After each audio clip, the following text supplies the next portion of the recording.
The right to offend is not some pesky little part of freedom of speech that we have to put up with. It is the heart and soul and lungs of freedom of speech. It is the coursing lifeblood of human progress. It is the instigator of liberty and modernity and science and understanding.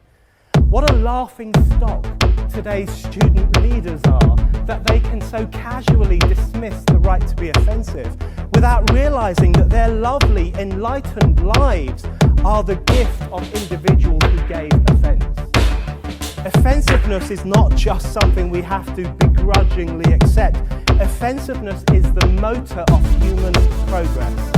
Now broadcasting from the Right to Offend Media Studios in sunny South Florida, bringing you the latest in politics, current events, art, and pop culture.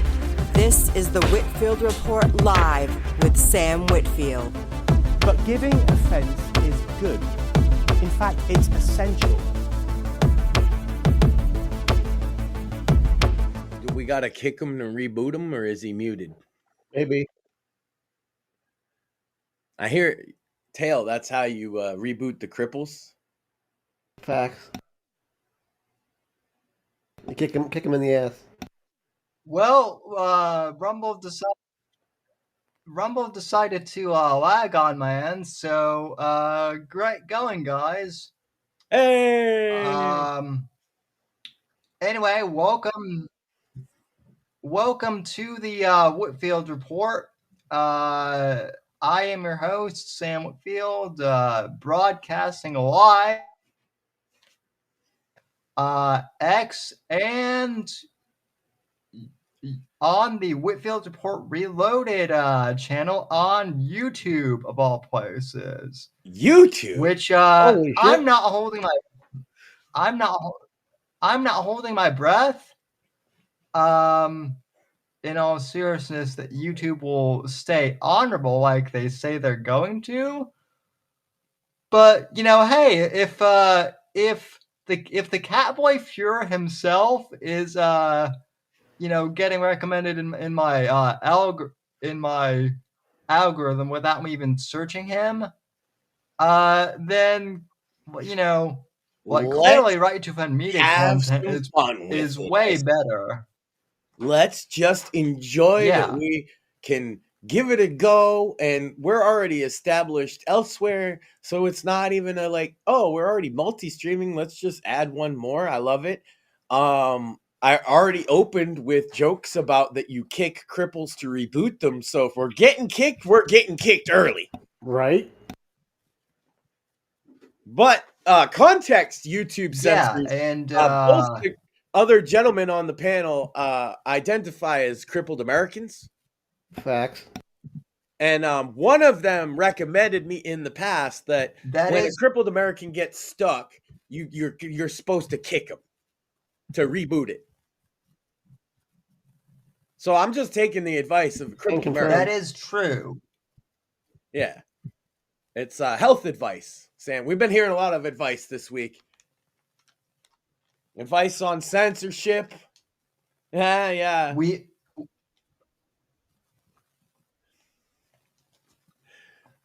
have been hearing lots of advice, and also shout out to Ash in the chat. Old school Whitfield Report fan, by the way. So hey. Hello to Ash in chat. It's so been Max, we both have a few takes that I wanted to point out. It's been almost my entire tenure as your co-host since you got banned, and that's been almost 3 years. Yes. So hi YouTube. Yeah, this is co-host. I was here before, but only briefly, and then he got banned for no reason. And I'm an asshole, and I get us in trouble. And also, we got Mort now too. Hi YouTube. I've never been on YouTube. And we make Sam nervous on occasion. Give me back my original. Give me back my original channel now, YouTube. How about give us back? Is that too much to ask? the first Irregulars channel, which was banned in 2017, which clearly means it wasn't banned by Joe fucking Biden, YouTube.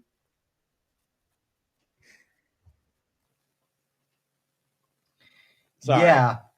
I mean, it acts like it was literally only from 2020 to 2024 that they were unjustly banning people for policy, and that they're really sorry, and it's just because Biden told them to. And if you buy that, I have a bit of property in Brooklyn I'd like to sell you. A bridge specifically.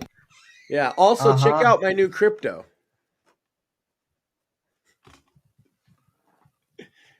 Wait, Matt. Wait, Shmuley Coin is That's right. Being minted?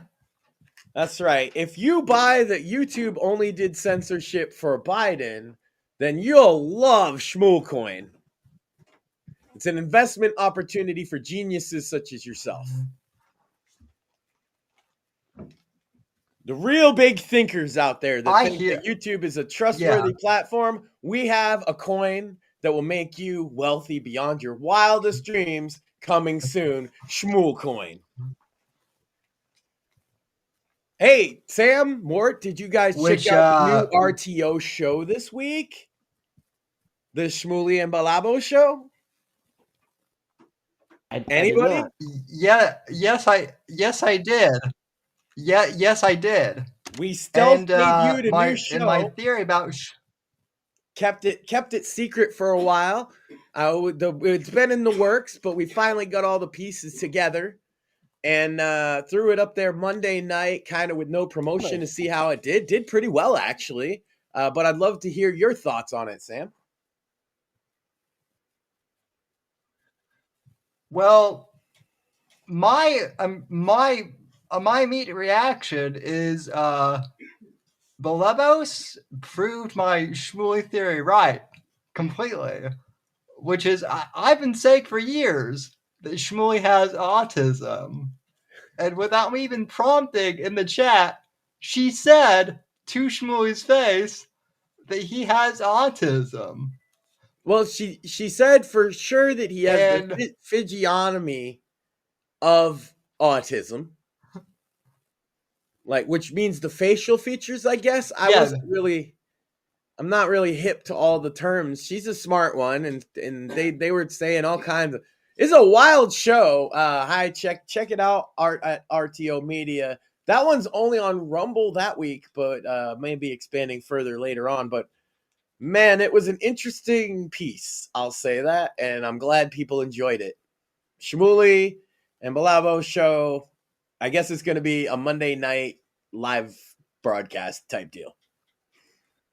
Which is kind of fitting because I do the Monday show, but it's usually pre-recorded. We will be getting back to author interviews, hopefully this coming week. But as I explained on this past Monday's show, look, everyone's been taking Charlie Kirk's death, super hard, and so nobody really, as I said on Monday's show, it's really hard to, go on a show during a time like this and ask someone to talk about, their book or whatever. Or even for the Wednesday show the past couple weeks, cracking jokes. We made some jokes here and there. Usually this is primarily a comedy show on Wednesdays. Wasn't feeling it. I even said the night we went on the air, my God, Sam, a few hours after his death had been announced. Yep. I didn't feel like making a lot of jokes that night. I got jokes tonight. I got a top 10 list. We're returning with the top 10 list. Maxine helped write it out for me all nice and neat. So we got some stuff tonight, but it's been rough for a lot of people. You're right. And I don't know about you, but I'm perfectly fine to admit I'm still grieving. And like I said, I think a couple of things. Charlie's death, I think, at least for me, hit me a lot harder than I thought it would. If I may, Sam, it's obvious to maybe an outsider in a way it might not be to you, but everything you've ever told me, even on the air about Charlie Kirk, would suggest that he was instrumental to you getting started at this. Even your disagreements with him motivated you to do this. So it's obvious why you would feel that. You have a personal attachment, and he did kind of light a fire in you and your friends to, well, we can do something, even if it wasn't the same thing he was doing. Well, Charlie was a fellow traveler that's what I mean. At the very least. And look, I've been doing the Whitfield Report since 2008. I don't know when Charlie first was inspired to go into politics. I know that he grew up in a political family in Chicago, but like I never really asked him about like, you know, how he got started, you know, with his family. He wasn't really interested in that. He was just so gung-ho when I met him about starting Turning Point. He was in his work, right? And you were like, okay, but what we're doing over here is our thing. And that's really the extent of it. And but what I mean is there's always been, from a lot of young people on the right, at least a drive that TPUSA is a part of, because that's why we talked about them on the show so glowingly over the past couple of years and what they've been doing. Point being is it hit you right to your core. The other thing I want to clarify, and I did bring this up on our show when we first on the night that he passed, and I want to reiterate this. The reason why I never went to work for Turning Point while I was in college wasn't because I wasn't interested. It was just it was logistically, with me living in Florida and also just starting college and me being in a wheelchair too. Logistically, it was just hours in the day type of problem. That's literally all it was. Mm-hmm. But you've always maintained tons of contacts with TPUSA people, and we've said glowing things about it on the show. So it's not like you were like, it's a fellow traveler, somebody looking there, and we had to kind of process it. But I think we're at a stage. It's now interesting, right? Because they're trying to make equivalent Jimmy Kimmel as if he died. He lost a $18 million a year gig hosting the Tonight Show, which is a waste of money. Yep. And then got it back 3 days later, which is a I don't want to go off and right here, but that is fucking disgusting. He also got around apologizing. He never really apologized. He almost cried, but he wasn't. There was no apology for what he said. So before we jump in, I read. I didn't watch it because here's the thing. Of course he was coming back. I said this on Twitter, right, Sam? Because who else is his audience except for angry liberal boomers, who is the exact people like, hey, bring him back. There's 126,000 of them. We know this for a fact. Yeah. Most YouTube, like the bigger YouTubers, get like millions and millions of views on a video every other day. Yeah. It's pathetic. And just to kind of start off the show, I did want to kind of start off. So Charlie Kirk's memorial service was this past Sunday. I did not get a chance to watch the whole thing. I did watch a few speeches, and I, as I explained on Monday, I want to explain. I purposely chose not to watch the whole memorial, and the reason being is, from the day that Charlie Kirk passed to this past weekend, I had been talking to friends. You've been immersed in it, and and so believe me, my sincerest condolences, to Erica and to everyone. But I needed I just want to say, for the record, I watched 3 speeches. I watched Erica Kirk with Maxine. We watched Trump, and we watched JD Vance. I did Those are the 2 watch. that I watched as well. I did watch Tulsi Gabbard's speech, and I did watch Marco Rubio's, just because that was, that was kind of when I just happened to tune in. Both of which I thought did a very good job. I did watch kind of, a summary of Erica's speech, and I did watch Trump's speech, so that's kind of the. I want to say that watching Erica's speech, it was quite powerful. It was. But there's also been some contention around her speech, which I want to address here directly, and that is Erica chose to forgive her husband's murderer. And I said on Monday that she's a far better Christian than I am for that. Even to say it out loud takes a lot, yeah. Yes, this it soon, does. This fresh. Maxine says she knows why she said it. Well, was before Jesus died on the cross, one of the things that he said was, "Forgive them, Father, for they know not what they do." True. And so you as a Christian in your heart are supposed to forgive them. Not forget, never forget, but you're supposed to forgive. But that's very hard. And I'm with you, Sam. She's a far better Christian than I am, because if someone were to take my husband from me and my son, I do not know if I could ever forgive them. And so she probably felt that way before it happened too, I imagine. Right? Yeah. Because it's something you can only really know how you would react when it happens. Yeah. Sorry, Sam.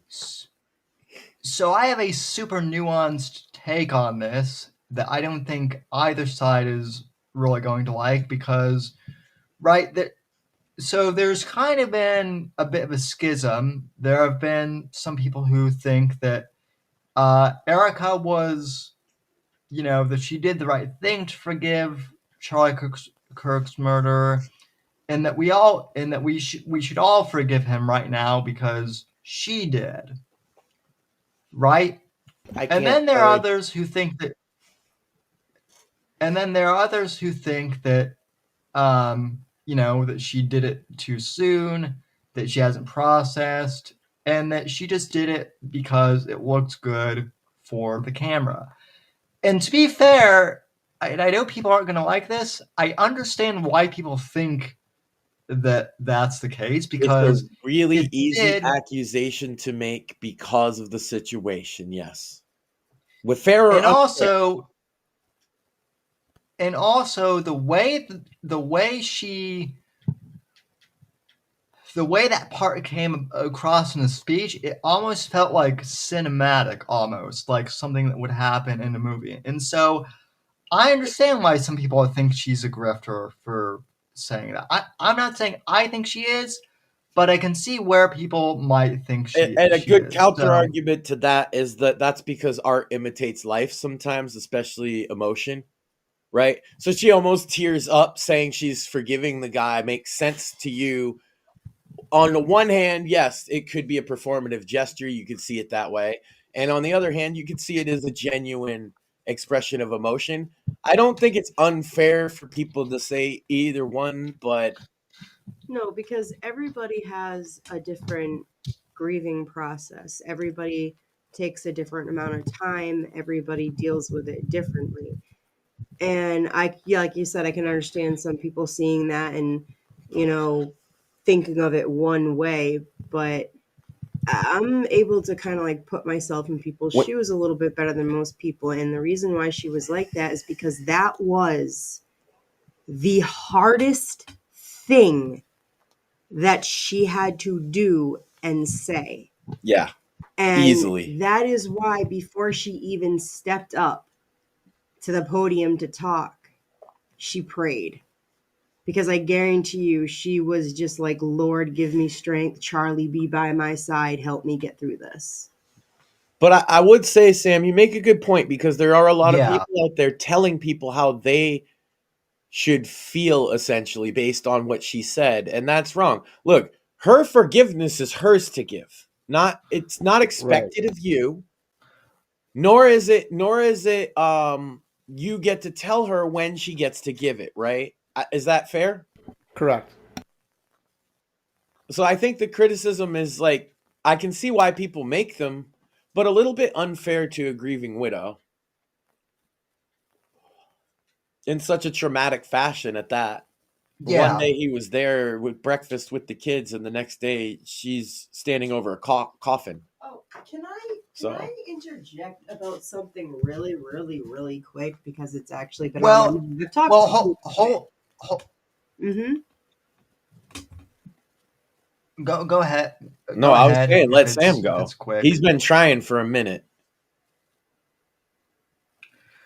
Well, I was just going to say that, like, Maxine made my point. I think what's getting lost from translation here is everyone is telling everyone how to feel about this. And so I don't know if either of you caught my show on Monday, but I brought up the example of when my uncle passed away due to liver cirrhosis, because he was an alcoholic. I was angry with him because I felt in a way he had committed suicide and abandoned me. And there's a certain truth to that, obviously. Yes. But it's so also you being, harsh. Right. And so it took me a year, and I was only 20 years old. I was only 20 years old too. I was still a kid by and large. You've mentioned him a lot in other contexts, so you were very close. We were extremely close. Yeah. I really recommend that people go back and watch Monday's show. If you have, I think it's one of the most profound ones I've done, actually. But all that aside, I'm a week behind, and I apologize, but I do remember, like, you talk about your uncle a lot in a lot of contexts, and he was a formative person to you. So if for anybody that doesn't have context, that's the short version, and then check out Monday's show. Yeah. Well, so it took me a year. So it took me a year and a half to forgive him, but I was eventually able to forgive him. And so what I said on Monday is, in regards to Charlie Kirk's murder, will I ever be able to forgive him? I think probably eventually I will. As a Christian, I'm hoping so, and I think a lot of people will in time. But a lot of us folks are just not there yet. And so I think it's a little harsh for, like, the quote unquote pro Erica side to be like, well, the widow forgave him, so therefore we all must forgive him right now. Well, I want to say this, Sam. I don't forgive the forces behind this. I don't forgive the forces working against Christendom, against civilization, and against the way of life that we hold dear, and mocking us the whole time. I don't forgive them because that's the face of evil as far as I'm concerned. Now, do I forgive the poor, misled kids? This was a kid. And a confused kid at that. He had a trans girlfriend. That already says a lot. He's into furry pornography. That says a lot. This is a confused kid, and the forces, of my opinion, the forces of evil got to him early, and they got to him often, and they corrupted his brain to make his heart turn black. And that's what we are fighting against. And I can't forgive the thing that corrupts him, because essentially, if you're a Christian, that would be Satan.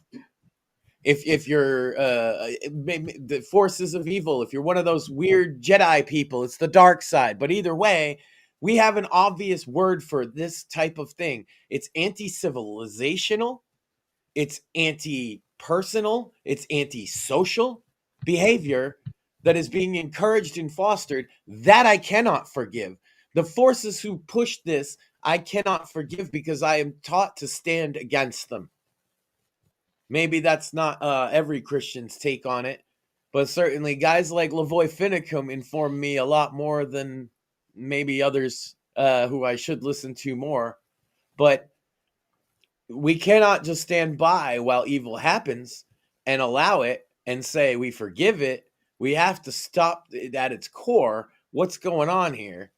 And these kids, they're getting corrupted because what's the civilization to grasp onto to save for them? It's not so good if you're a Zoomer right now. It's not so great for a millennial either. Right. No, Right. and you basically took the words right out of my mouth, Max. I do think I will be able. I do think I will be able to forgive Tyler Robinson, but make no mistake. One of my friends put it very well, because I saw bits of Trump's speech in which he said that he wants vengeance against the left. And a lot of all these liberals were like, oh my God, Trump wants to kill us. But no, what Trump was talking about was he wants retribution against the forces.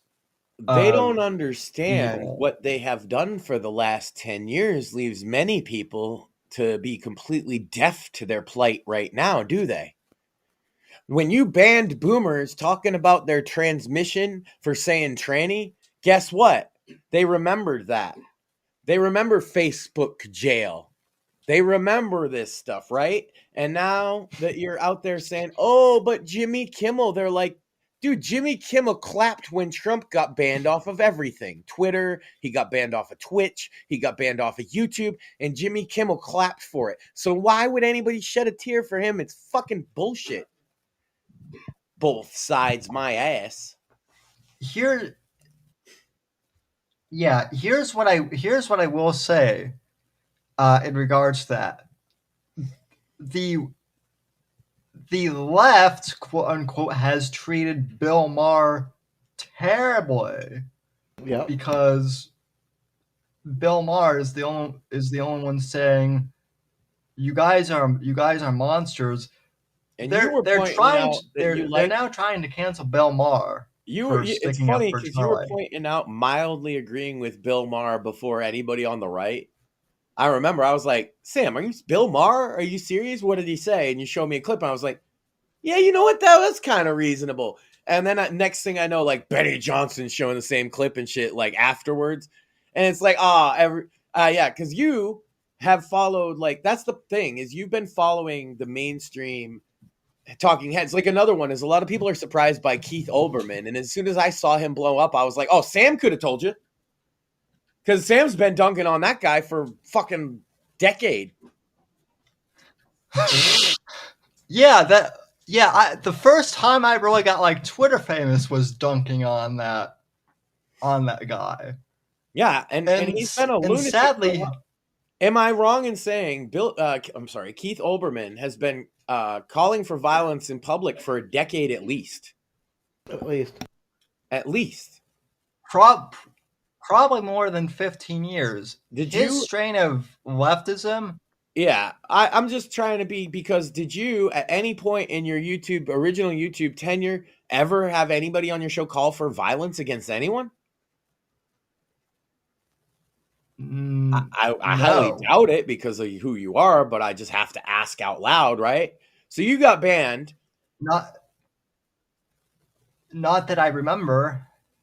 Right. You got banned for what? Questioning COVID funny, you got banned like we have to assume, audience, but we've been playing this game of what we talk about and what we're actually saying. So what we assume, because we're left to our own devices, because Sam got an email that just said, hey, you're banned, fucker. No. Pretty much. You couldn't appeal it. They didn't tell you why. They just said, pace. And so we're left to fucking question. Now, did you guys question COVID policy over the course of a couple of years? Probably. Did you question the election results? Probably. Is that probably what you got banned for? Yeah. When did you get banned, though? For the eulogy. February of 2022, to be exact. Right. And, as it's a sort of ironic way that we can remember again, because every time it comes up that you got banned, it has to be brought up that it was during a eulogy. So it's this weird, like, memorial to him in a way. Am I the only one that would find that funny? It is kind of funny, though. I find it funny, too. It pops up because it's like, hey, what was he doing that was so bad? Well, they never told us. So we have always said, well, he was eulogizing. Apparently that's against the rules. He was eulogizing his grandpa. Uh-huh. Yeah, I was eulogizing my grandfather who served in the who served in the United States Air Force, and like my God. It is. Sam, looking back, it is funny. I'm gonna tempt fate right now since we're on YouTube. But guys, could we all have a little prayer for Sam's granddad? He passed a couple years ago. We got banned and he didn't get to finish talking about it. So if we could just take a moment of silence and just remember him. Yeah. I think we should take a moment of silence for Charlie, too. And all the others we've lost since you got banned, because it's not just a few. Yeah, sadly, no. We've lost Hulk Hogan, Ozzy Osbourne, both of whom I know were like instrumental figures in your life. I do want to say too that I think the thing that has surprised me the most is that just the impact of Charlie's death on people who are apolitical. When Rush Limbaugh died, it deeply affected the right and conservatives, but more the political right than the religious right. Now this hit the religious right hard, and the religious center, and even the religious left. Even total normies though too, who might not be religious. Like I said, this hit this hit my friend's younger brother who was like an apolitical Zoomer, who didn't even pay attention to politics. But there's been a lot of positivity too that has stemmed from that, has been mentioned ad nauseum. Really. Yeah, people going to church for the first time, people kind of coming together in a lot of ways and thinking about things in a different light. So that's real cool to see. And life has to go on. So I'll say the other thing about Erica before we get off the subject, unless Maxine wants to give her thoughts on that. A lot of people are saying because she's basically getting the job because her husband died rather than she deserves it. They don't seem to know much about her past because she definitely is suited to the job. So the people saying they clearly know nothing. Charlie built it by just going to colleges and talking to people. So shut the fuck up. There's no qualification for that position. Except, is it somebody?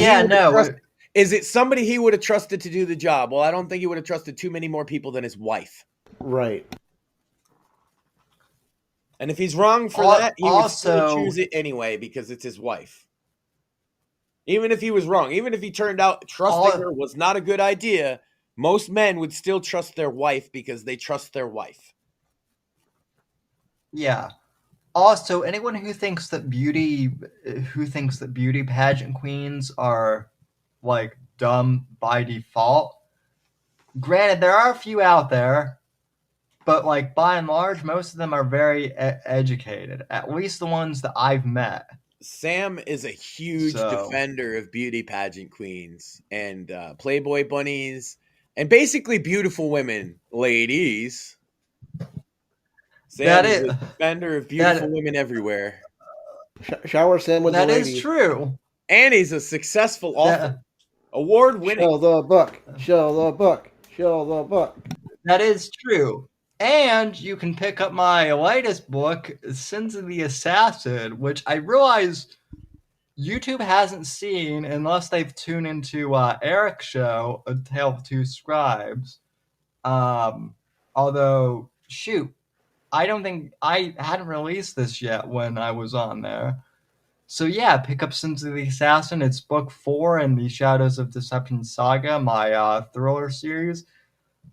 But if you've not read books 1 through 3, well then you can pick up the hardcover edition of Sins of the Assassin Volume 1, also available exclusively in hardcover. You get all 3 of the first 3 books, plus a short story in this, hardy collection, and makes great holiday gifts, as Mort can attest to. And Halloween's a holiday, too. You buy them, you give them out to the neighborhood kids. Yeah, well, that would be better than certain. That would books. be very. Yeah, better than certain books that we were forced to sit through on. I was more implying the one that Max has gotten at his house. So, I wanted to point out another thing, Sam. You were recently involved with another project where you read a piece of fiction on my stream. How was that experience? That might have been literally the gayest experience I've ever had. Yeah, shout out to Maxine for finishing it, and me for not vomiting. I almost, though. There was 2 occasions where I was seriously almost threw up. That would be the Cantwell announcing he's gay stream, where we actually read his gay fan fiction of himself, and it was bad. But Sam, interesting thing, breaking Cantwell news that has nothing to do with his gay pornography. Are you ready for something that's not going to gross you out and make you laugh? I have his case file finally. Yay! I've been looking for that for a while. He was arrested, methamphetamine charges. Well, there's more than that. Sam, could you go into the Discord and pull up the screenshot that I put up from the anonymous report comment that was sent to me? Because I verified this information, Sam, and it's accurate. So I've reached out to this person because they follow Cantwell and they were at all his trials, and they have more information than I've seen in any of the media. And they led me directly to his case files, where I discovered exactly what he's been arrested for. And Sam, remember when he strangled a guy? Yep. They left out that it was a domestic violence situation and it was his boyfriend. Oh, jeez. Sam, it was Jeff. He strangled Jeff. He strangled Jeff. It was Jeff. It was allegedly Jeff. It was Jeff. That's my headcanon. Poor Jeff. I know. Jeff's in another state somewhere, not knowing Cantwell wrote a dirty fiction about him, and he would be horrified if he found out, I'm sure. But the headcanon is that he's strangling him, and he's singing "I Used to Love Her, But I Had to Kill Her" by the Guns N' Roses. Sorry. I imagine they'd be naked because they're gay men. You were not sorry, Max. Well, anyway, he got arrested with 200 Viagra pills. 200 Viagra pills. He had 5 milligrams of testosterone. various other brown and white powders that even the feds couldn't identify. And apparently, you know how he said in his story that the person who rear-ended him was stalking him? Their story is this crazy guy with a camera hanging out his window was following me. So I stopped my car. He passed me and then stopped in front of me until I hit him. Like a crazy man. Oh, wow. And then he didn't have insurance. Now, he could have left. He could have left the scene of the crime, Sam. It wasn't a crime. It was an accident. But he didn't have insurance. And he couldn't get insurance right then. And so the cops were going to tow his car.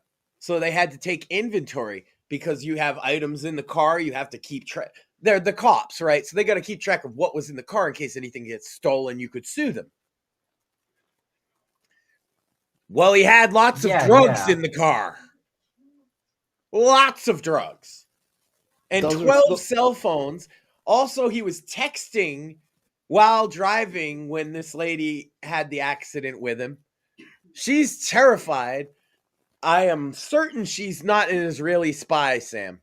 100% confirmed by the fact that her last name is Latino. She's a Latino. There is no doubt. She is a Latino and maybe an illegal. Her name is like Domingo Sanchez or something like that. So I doubt she's an Israeli IDF super secret Mossad spy, is all I'm saying. And it sounds more likely that Cantwell had Viagra and meth and testosterone and gay porn and 12 phones in his car, right? Than that he was set up by Mossad. I don't know. Maybe he's right. That's not what the police report suggests, though.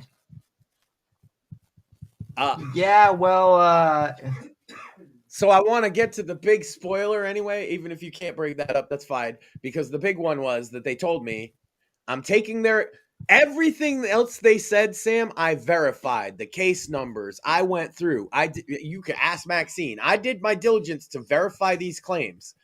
The one I cannot verify, but would be very, very bad for Christopher Cantwell, is that he currently got kicked out of the rehab program that he was bailed out into. And if that's the case, he is on the lam. Oh, jeez. His next court date is October 30th. Ironically enough, Devil's Night. If you're a Michigan person, you'll get that one. Devil's Night is the night before Halloween, where they burn shit down in Detroit. Famously mentioned in The Crow, but that's a real thing. I don't know if people knew that. There's entire blocks of Detroit that are burnt down. Yeah, I actually did know that. So, anyway. Yeah, I actually did know that that's... Cantwell is gay, potentially has AIDS, and is a fugitive from justice, Sam. Allegedly.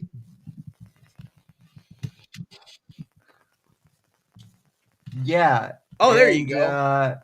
Well, here's the doc that I have.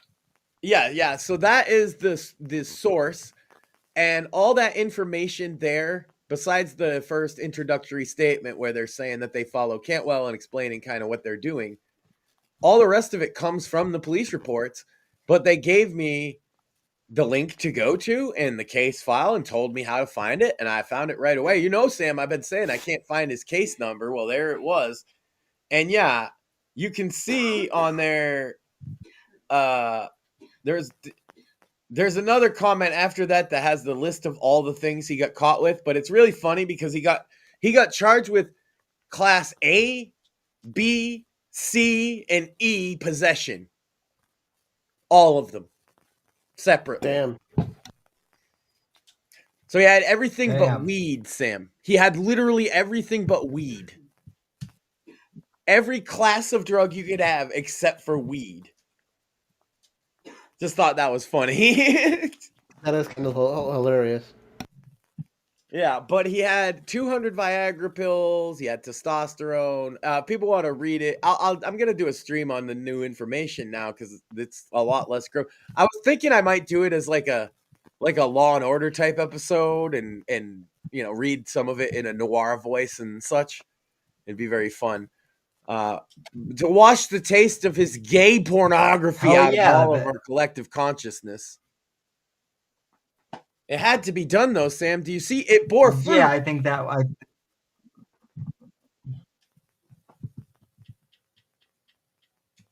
Yo, is that Phil? That's Phil from back in the day, ain't it? Said dude in chat. Yeah. Shout out, bro. Yeah, that's that.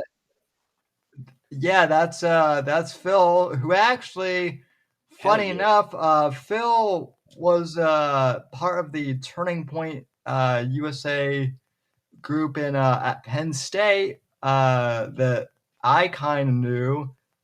And this is actually funny, Max, because I went to USF, but a lot of people think that I went to Penn State because I was so tight with the TPUSA guys from Penn State. Hell yeah. But everybody just assumed that I went there. But man, anyway, if he's a Penn State guy, shout out, because I had cousins that went to Penn State way back in like the 90s. And bro, their like team t-shirts for their football teams were off the chain crazy. Like they would the swears, sex jokes, like everything. Like Penn State fans was mental with their signs. I've never seen sports t-shirts as awfully not awful, but like vulgar, which I enjoy, right?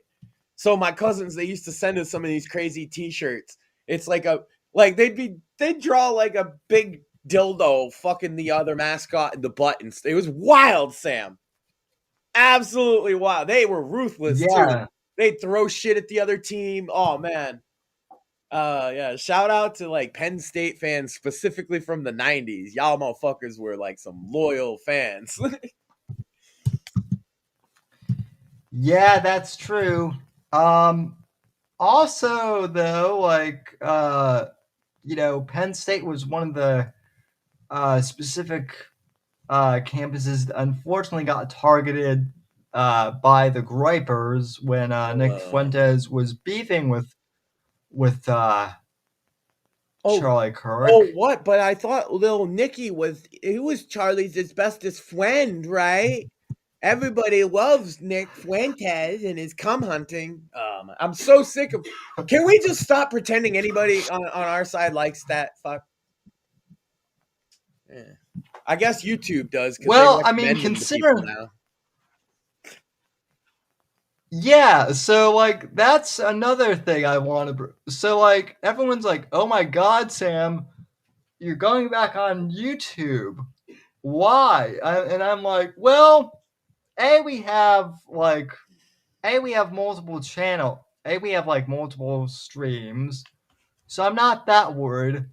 But it's also like if Nick Fuentes can get recommended in the algorithm with all the stuff he says, then like I'm pretty sure that us making like jokes is not going to be that bad. Plus, like as much as I hate to say it, Max, like just me posting the YouTube link on X has gotten like us tons of traffic, more so than like even posting Rumble. Look, man, I'm just gonna say this is like I get it that YouTube is kind of the soup they're making, right? It's not up to snuff, right? And we all know that. So what we're here to do is to make it a little, we're gonna add some flavor. We're gonna add some salt to the YouTube soup. And the best way to add salt is to drop your nuts in that bitch and get it nice and salty. Yeah. So we are here, YouTube, to dip our nuts in the YouTube soup and see how it goes. Are you with me, Sam? We are going to make YouTube great again. That's right, folks. We make YouTube crippled again. Speaking of jokes, Sam, I got a top. Well, no, this is serious. This is serious business. This top 10 list. We got news this week, Sam. Oh no, we're already going to venture into medical stuff. That's what. Oh no. Well, hopefully YouTube's a little more chill now because they promised and stuff, right? We'll trust them. Sure. Top 10 signs you may be taking too much Tylenol. Yay! We're totally not getting kicked off YouTube from my first list, right? This is my first list on YouTube, boys. Okay. No reason also, for this Phil might list be at all, coming in. Sam. It couldn't be related to any news or any subject people are talking about. I was just thinking about all the people around me who take too much Tylenol, and I thought, what are common things that they do? And I think I have a list, Sam. And then we can talk maybe if there, I know there was some news and stuff we could talk about, but this is just kind of on its own, audience. You know, you're just left to assume why I might be pointing out you're taking too much Tylenol or aspirin or acetaminophen. Number 10 of the top 10 signs you might be taking too much Tylenol. Sudden intense interest in the schematics of old tanks. That is a Tylenol side effect if I've ever heard one. Number 9, saying that you are on that, quote, Sigma grind set. That might mean tone down the Tylenol intake. Number 8, self-stimulation in public. Definitely want to tone down your acetaminophen at that point. Number 7, dressing as Sonic the Hedgehog in public. Now, look, man, I know you got to go fast, but you don't got to go that fast.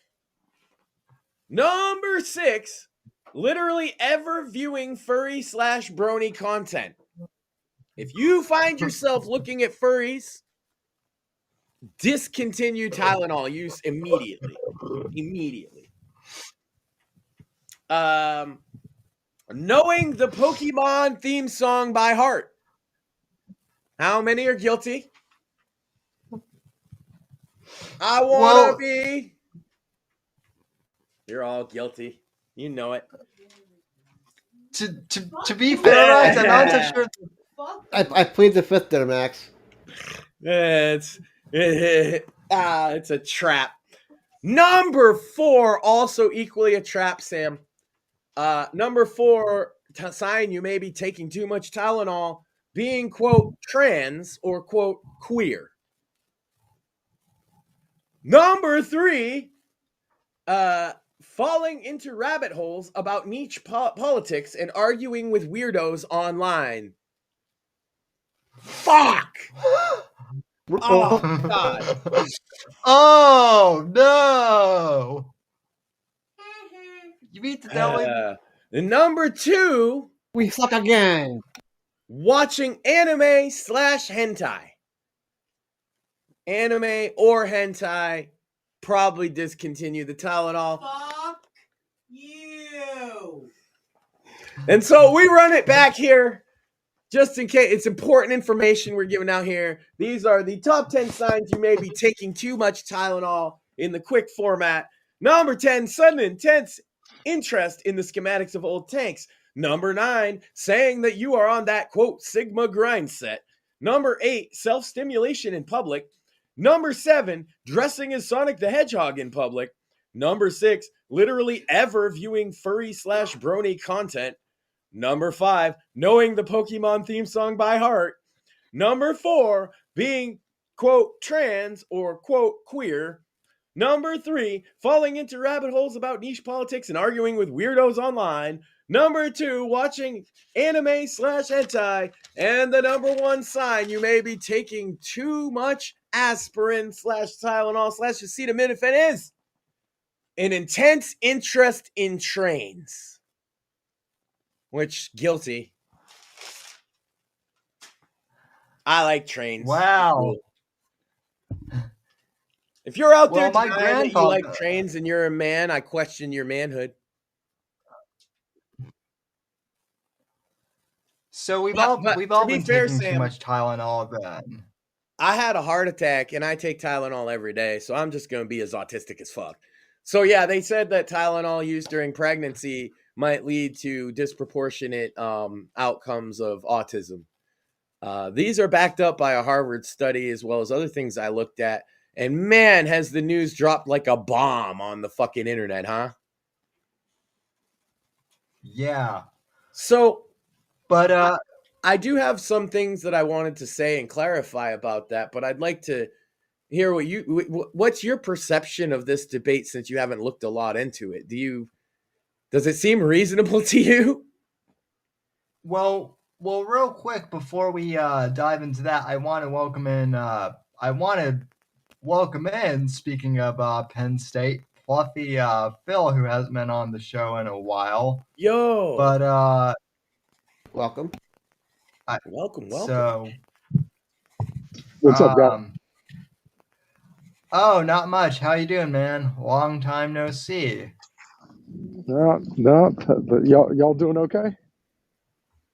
Oh yeah. Yeah. Doing as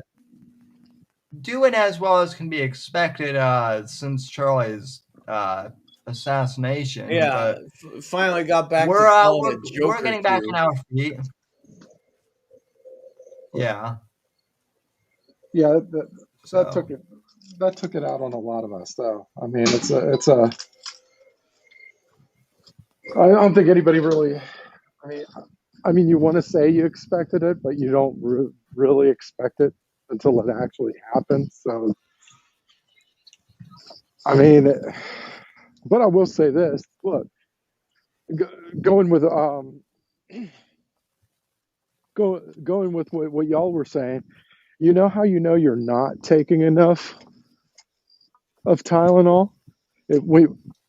If you're pregnant and you don't like Trump, you're not taking enough Tylenol. You need to take more. There we go. Bingo. That's kind of where I was going. Man, some of these reactions, actually on both sides, have been a bit jarring, right? Mm-hmm. Like, I'm just... Well... So, like, is this a thing of, like, people getting mad at RFK Jr. again? Because, like, I know that the dude can go off the rails a bit because he's a Kennedy. Like it's, okay. So, one of the potential causes, this is documented in a couple studies that they talked about at the conference that was sort of new to the conversation. It has been brought up before, but it's not been kind of a central point of contention. Is aspirin. Now, there's been discussions and studies done on a lot of drugs during natal, during pregnancy, including acetaminophen in some of those studies. And it's basically suggested that anything that has an impact on the nervous system or the brain in adults has a disproportionate, like a 0.8 correlative effect with children born with predisposition towards autism. So, like, this is not actually new information if you pay attention to the subject. It's stuff that, you know, Sam, I do the White Christmas for Autism special. I try every year and raise money for the Autism Society of America because Autism Speaks is funded by the Clinton organization and it's not a trustworthy source, in my opinion, on the subject. And they put out a lot of propaganda. But Autism Society has been saying this for years about other substances, particularly psychotropic over-the-counter, as well as prescription psychotropic drugs related to anxiety, as well as depression during pregnancy in the first trimester. The results don't lie that it correlates very highly that children have autism later in life. In fact, it correlates higher than the vaccine correlation, which is where there's some contention.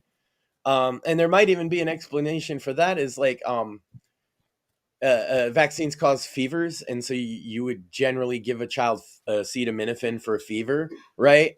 And so they're right there alone. You're talking about a corollary, and that's something that would.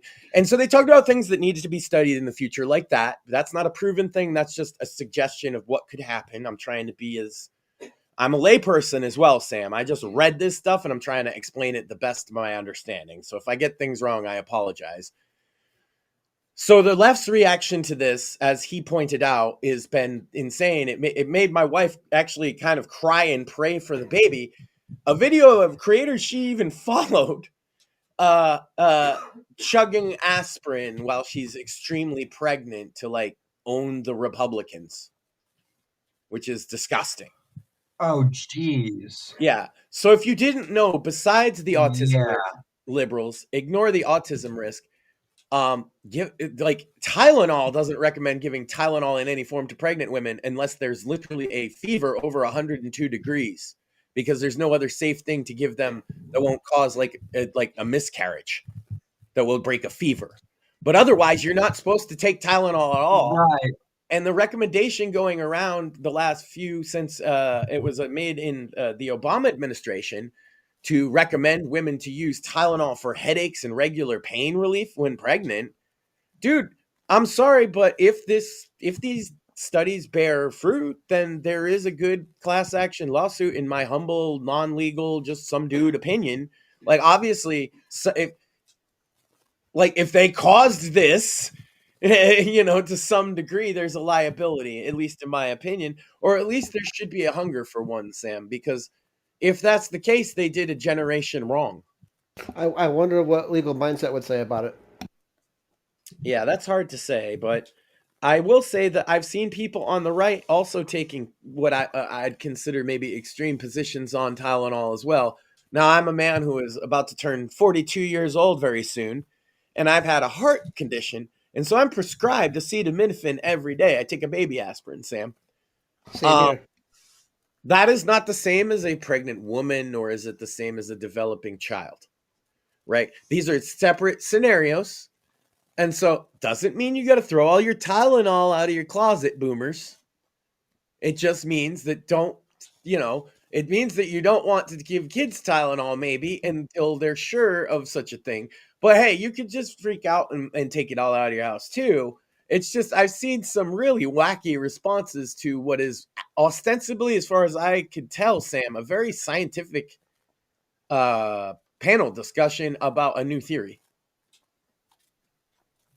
Yeah. It's a health theory, but it is scientific.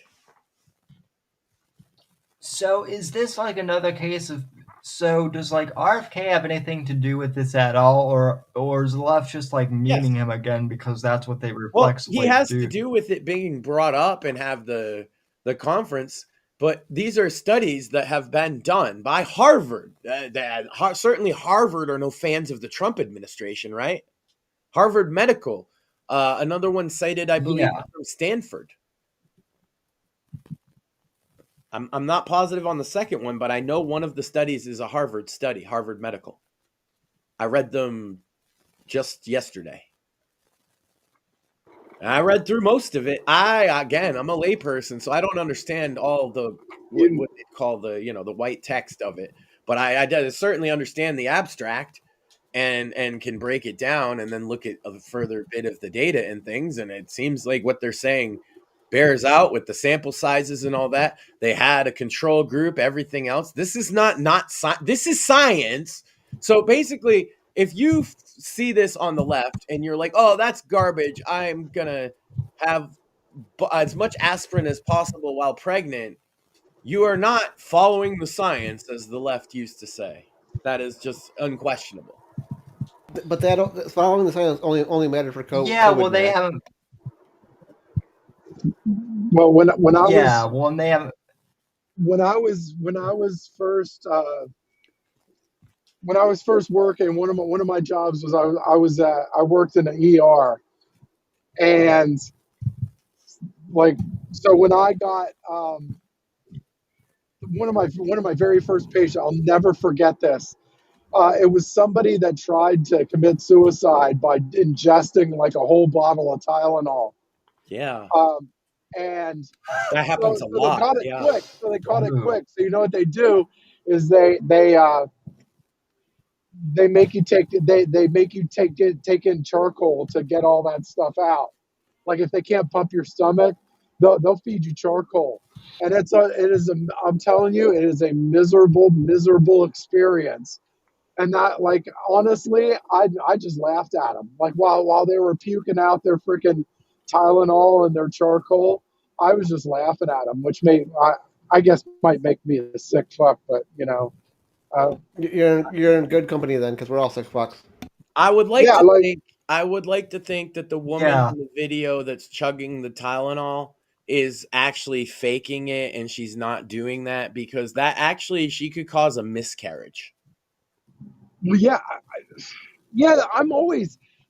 You can never tell who's real and who isn't. Like, you just like, because like are you? But like, really, if you're that starved for attention, like, go seek help. Seek help, please. Well, it's obvious harm to your child that you like. Yeah. By any medical, this is the thing, is they're ignoring medical guidelines now and just saying it's almost like people who just started taking ivermectin for no reason at all. Like, not because they got sick with COVID, and because I don't have a problem with that. I'm saying they were just like, oh, I heard ivermectin's okay, I'm gonna just start eating it for breakfast. It's the same thing. Like, right. Chill, moderation helps sometimes in life. I say as I roll a blunt, but still, Jesus Christ. Sorry. Yeah. I get off on my tangents. I'm sorry. No, you're good. I mean, look, I find it hilarious that people are just like either like doubting aspirin or like getting rid of it altogether because they're upset because Trump did something or didn't do something. Well, and in this case, they can also say RFK, so it's like double bad guy points. Yeah. Yeah, I mean, look, I know that we all have our opinions on the Kennedys, but damn, I never thought RFK Jr. would be the one to piss the left off. I did not have that on my bingo card at first. Not even when he was running as a Democrat. Remember that? Remember how they treated him? Man, they must feel stupid. No, they don't even know. They don't even realize.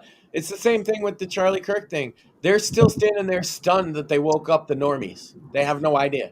You know what's unfortunate, Max, is I saw someone posted a short on YouTube where Robert F. Kennedy Sr. Was talking out he was talking about political assassinations, right? This was the day after his brother was assassinated. Yeah. Yeah, and whoever posted the video posted it the day after Charlie's assassination, right?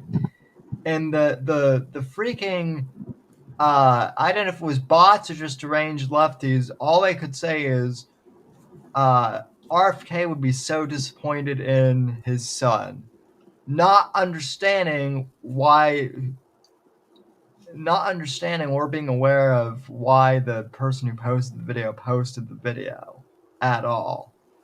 Yeah, just completely oblivious. Which leads me to believe, Max, that your whole dead internet theory is like way more true than I thought. Either that or people are just zombies, or both. Well, I think a lot of it is just pure bullshit too. Like, you have, like for the most part, the population is, you got your, what I want to say, your 30% right, 30% left, and then you got the other 40 that's like kind of independent in the middle.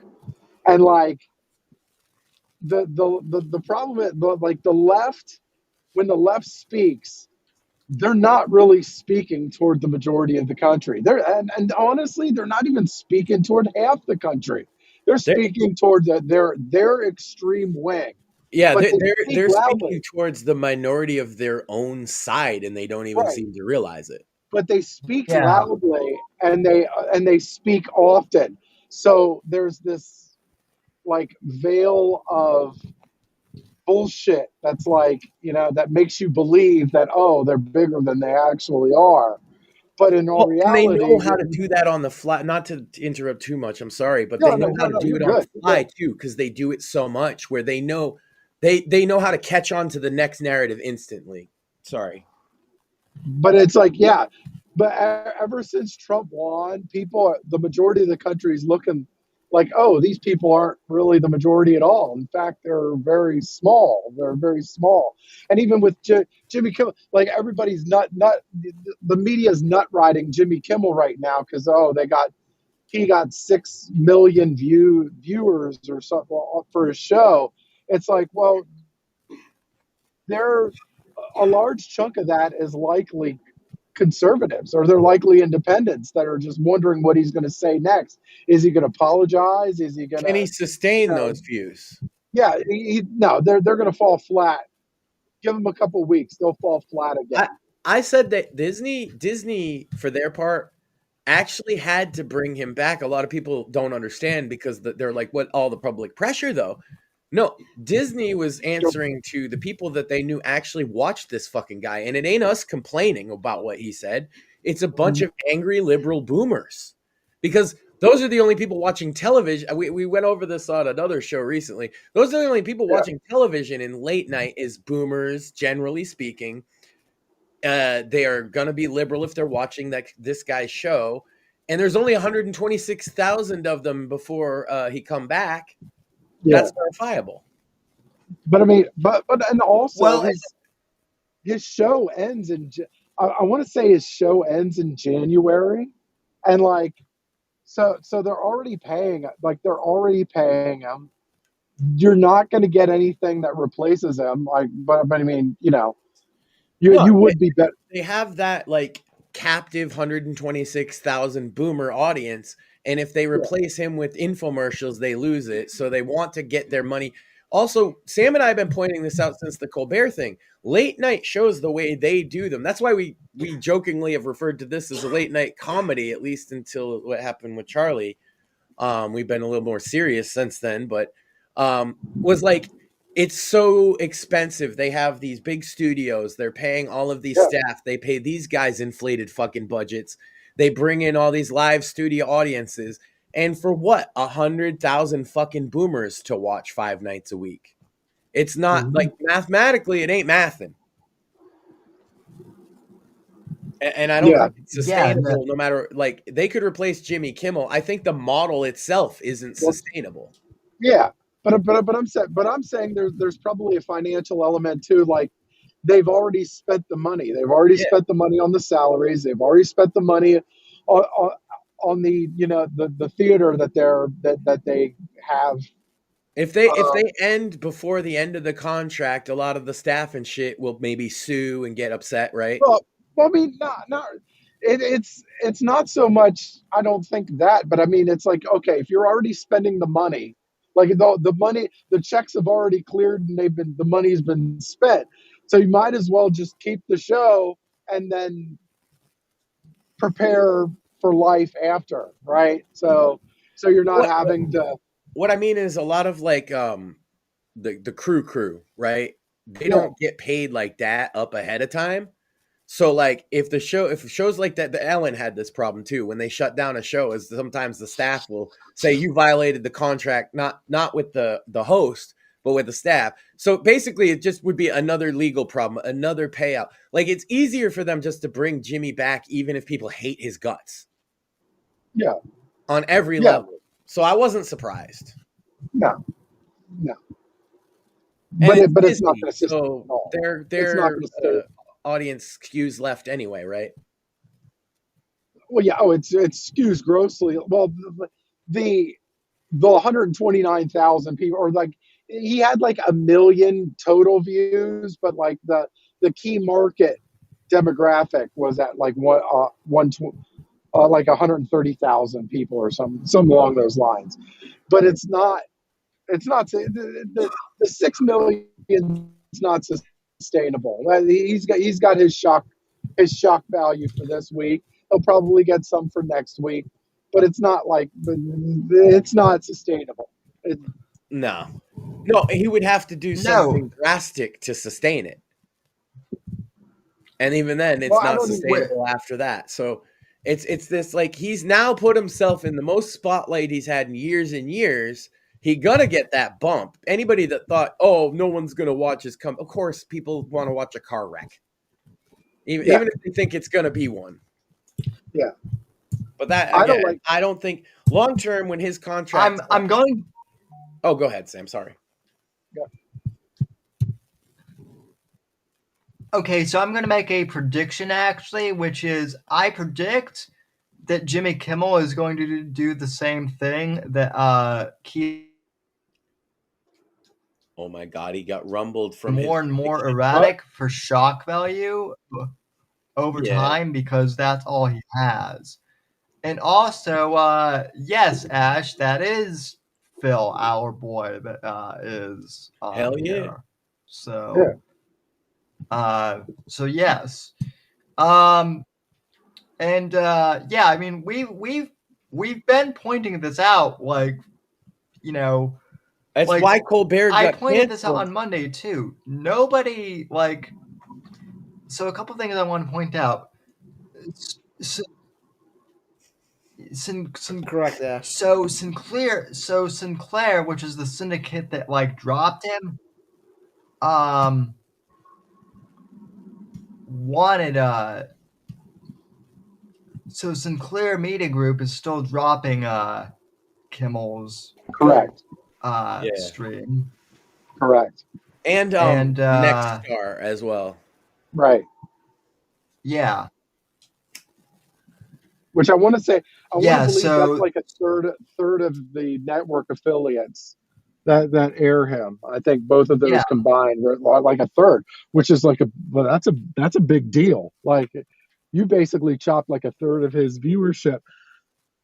The one thing that does piss me off, though, is people that don't know what the hell they're talking about, like talking about this situation.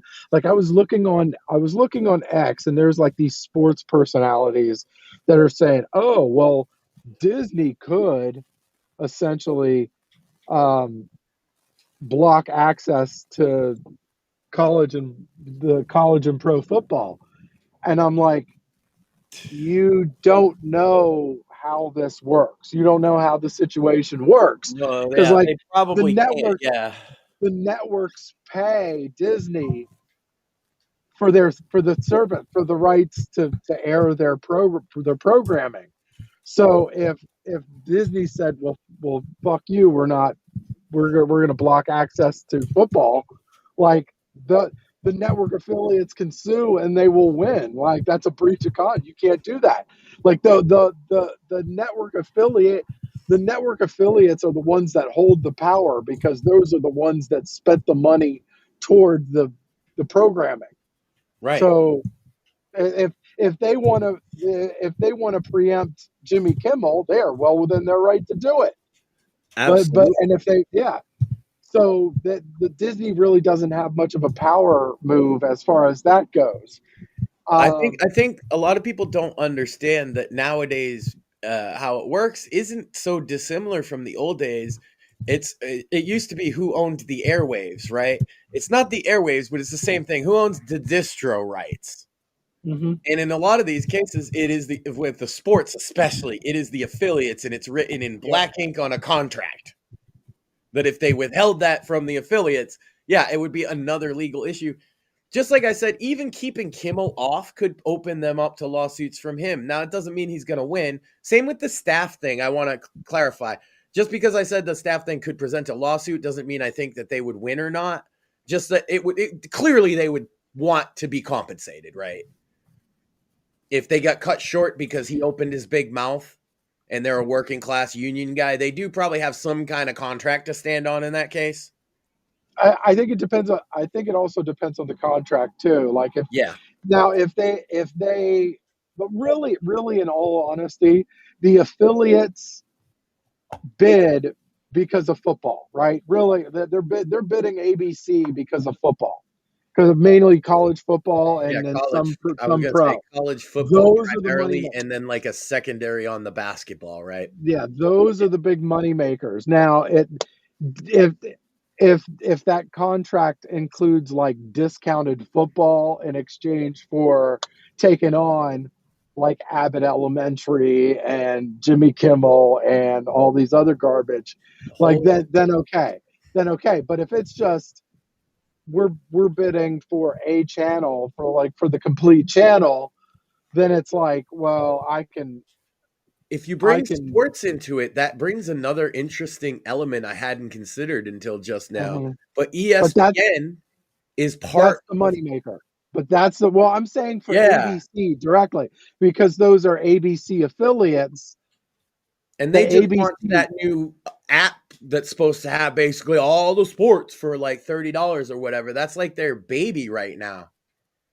Yeah, but that's not really you're talking about broadcast rights for the ABC produced shows or produced content. Right. It's not, and basically the affiliates are going to bid for those programs. They don't really have shit to do with like the streaming services or whatever. That's part of the reason. What I mean is, I just don't think they want to get involved with sports like that because they're launching the app, right? Well, no, because that would upset sports fans who you're trying to market your app to. Yeah, I mean, but I mean, when they're bidding, usually they're bidding on the local stuff and the local sports or football or whatever, and then like the big games, like the premier holy shit games, your National Football Bowl games and playoffs and all that stuff. So they're not really. I mean, that is the moneymaker, though. The football. Admittedly, I'm not that plugged into modern sports. If you can't tell, I know more about the broadcasting side, I guess. Right, but yeah, if you don't know anything, just know that football is the big moneymaker as far as the TV broadcasting rights go. That is the big holy shit. Eyeballs, like that's what attracts the most eyeballs. So especially on these affiliate stations like that, because they're serving a localized audience. So it's generally going to be college sports from that area, and a lot of people are going to tune in. I mean, obviously, like down south, you're going to have everybody watching the Crimson Tide games and such. Yeah, and like up here, you're going to have like this Saturday, you're probably going to have the whiteout game up here, right? Yeah. That like lots of people are going to watch this game, and that's what they're bidding for because they're going to make a shit ton off of the advertising. So, like nobody gives a flying fuck about Abbott Elementary or Jimmy Kimmel or whatever. Yeah, it's the football. I was going to say Kimmel makes like $18 million a year compared to these sports contracts. That's peanuts.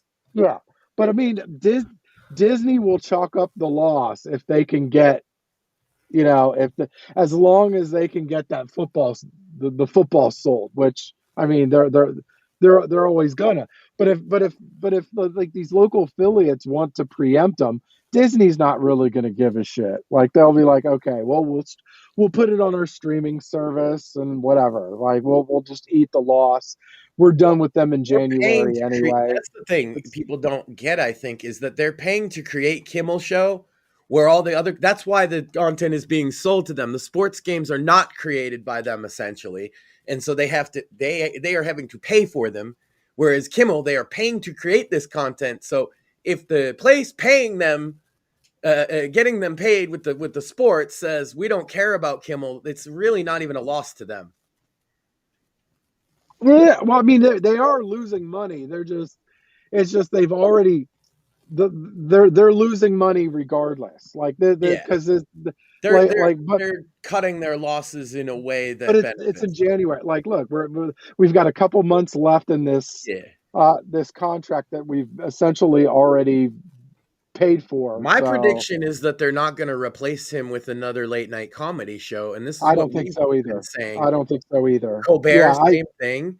because they're expensive. You got to pay for the studio. And those studios are expensive, by the way, the rent on them and everything. Yeah. You got to pay the crew. You got to pay the talent who are way over bloated and overpriced, man. Making 18 million a year compared to like Leno used to make like 2 and people thought his salary was bloated, and he brought in 10 times the viewership. Yeah. Well, I mean, like they had said that the Colbert Show was losing like 40 million a year. It's like, what are we doing? Like, and I'm assuming Jimmy Fallon will join them, and whoever other pretenders are there. Late night comedy died when Letterman and Leno left, and Conan to some degree got screwed. Well, I mean, not only that. Yeah. I mean, YouTube kind of wrecked them too, because I don't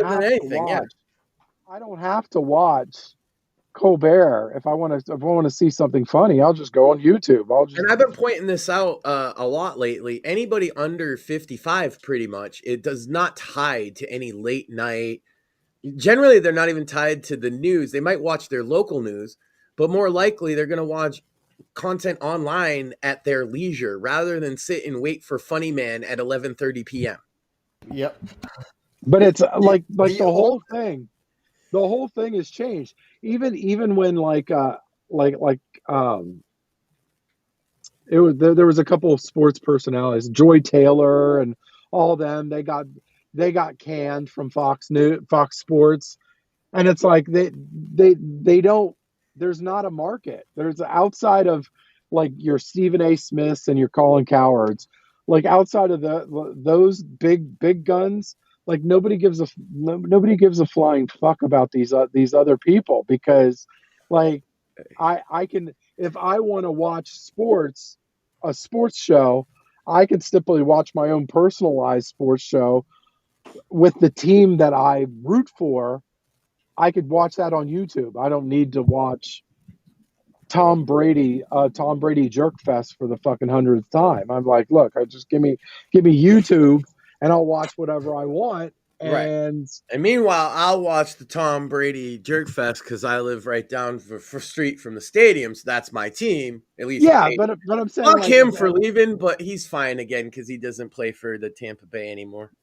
But I was just using that for example because it was like he was like the national story, and not everybody wanted to hear that fucking national story, which rubbed people the wrong way. But especially because our voice, the Patriot voice, is the voice of Massachusetts, and it so happens we're the voice of an asshole. I don't know if you knew this. Yeah, I mean, you kind of annoy the shit out of everybody. And then Tom Brady was there like, asshole. Yeah, I'm the most annoying because I always win. I get it. You Bostoners are some assholes, but man, you make some really good Italian food. Oh, true. God. But hey, you got to go to Rhode Island to get the best stuff, though. That's the secret. I don't know the North End Italian food is fucking fantastic. Hey, North End or like downtown Prov, you get about the same quality. To be fair, Providence. You got it. That's like you're spending a lot taking a toonie out to. Hey, I'm down here where the best thing we got is Portuguese food, so that's my jam anyway. Yeah, I could go for some good Portuguese food. Oh, I found that the liquor store near me had a cooler with locally made like Portuguese sausages and meats, and I was just like, oh my god, they have caserla. Yeah, I'm gonna give me caserla. It's a marinated pork, Sam. You put it on. Portuguese bread is fucking delicious. Also, they got fresh pizza. That's my jam. Sorry, I'm off on food now. What were we talking about? You like I could talk food for days, but yeah. No, I mean the amount of the amount of blowback, and I always call these people on the left that are like blow up and just lie on social media. I call them smear merchants because I haven't really found a good enough term to really call them. I think smear merchants is a pretty good pretty good brand name to call them, because it's all bullshit. Well, they don't really attack yeah based off of truth anymore. Like, it's like they've tried to stretch the truth any way they possibly could, and nothing works. So now they're just straight up fucking lying. So now I'm just like, okay, well, these people are just smear not merchants. to refer to them as demons, so yours is better, because that's my temptation. Yeah. Well, yeah, no, but I'm saying it's solid, because it's like they're doing is smearing, and they're doing it for money, right? That's what it is. So with a smile, because they know, and their audience knows what they're doing too. Yeah. Sorry. Yeah.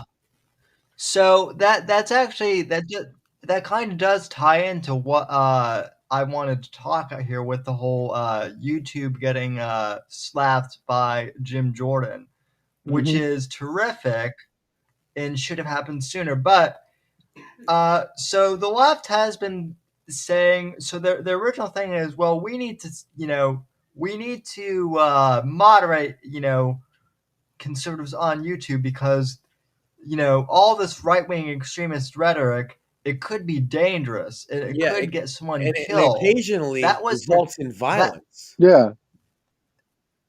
That was their meme for like the past 10 years, and yet they did nothing to try and moderate Destiny, to moderate Hassan or any of these other left-wingers, and lo and behold, the last couple weeks does not count, by the way. We're saying the up until now, nothing has been done about these people. Just wanted to clarify, Sam. Sorry.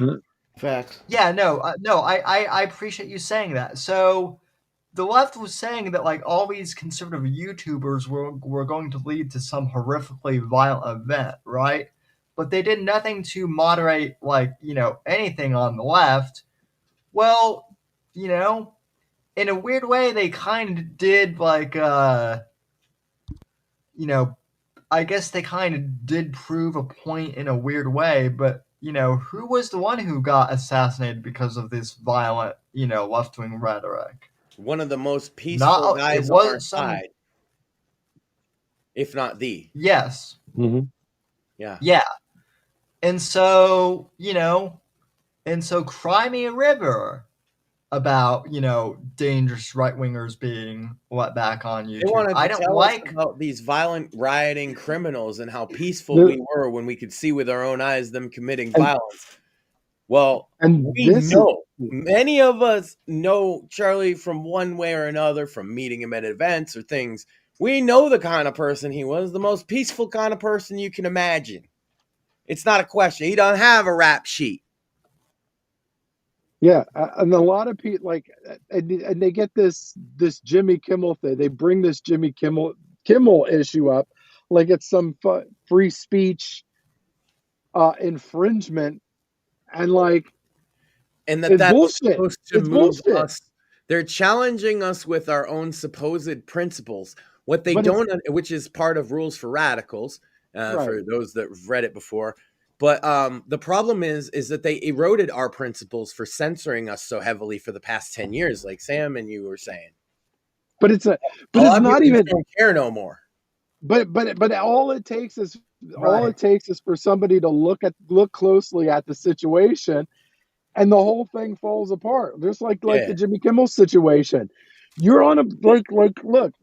First off, you're on a broadcast network, which means you don't have full free speech privilege, right?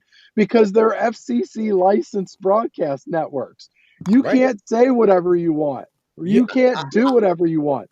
I've pointed this out since I joined the show. One of the reasons I left traditional terrestrial radio back in 2000 was because you have to follow the FCC fucking guidelines. Not only that, it got bought out by what is now actually iHeartRadio. I believe it was Clear Channel Communications at the time. Whatever. My station got bought out, and now the corporate said, you don't even get to pick the music you play anymore. So for me, the joy in doing a traditional radio DJ job died on the spot. But that's the biz, man. Yeah. And then it's like, okay. And they bring this issue up, like the Democrats bring this issue up, and it's like, well, the FCC was created by Democrats. Every foundational rule within the FCC has been created by Democrats. It was opposed fundamentally at its creation by Republicans. Yeah, like it's like dude, you're bitching about shit that you created, and now those rules are used against you. Like, what do you expect? We're just playing by we're playing by the rules that you created. Don't bitch because you're losing. Like, but you created the fucking rules, right? What cancel culture? You told us that doesn't exist. It's just consequences for the things that you say, guy. I like, they want people, like, especially they're trying to appeal. Oh, he got rumbled. We're going. We should be careful. No, never mind. No, it's like they went at people who didn't even go so hard for so many years. Like I mentioned earlier, I have so many boomer relatives that got Facebook jail is a meme to them too. And it's always for some really basic bitch thing they say. In fact, so many of them have said they got banned for saying the word tranny in reference to a car transmission. I got 24 hours for that one. Mm-hmm. Apparently, tranny, as in a car transmission, is a slur. Mm. But I bet you could say cracker a million times. Mm-hmm. Of course you can. Yeah, of course you can. Yeah. And we all see it for what it is, and they're trying to appeal. This is where I was going, Sam, when you got rumbled. They're trying to appeal to us who are even maybe the right, the dissident right, the Trump right, with our own principle of like, oh, but this is like cancel culture.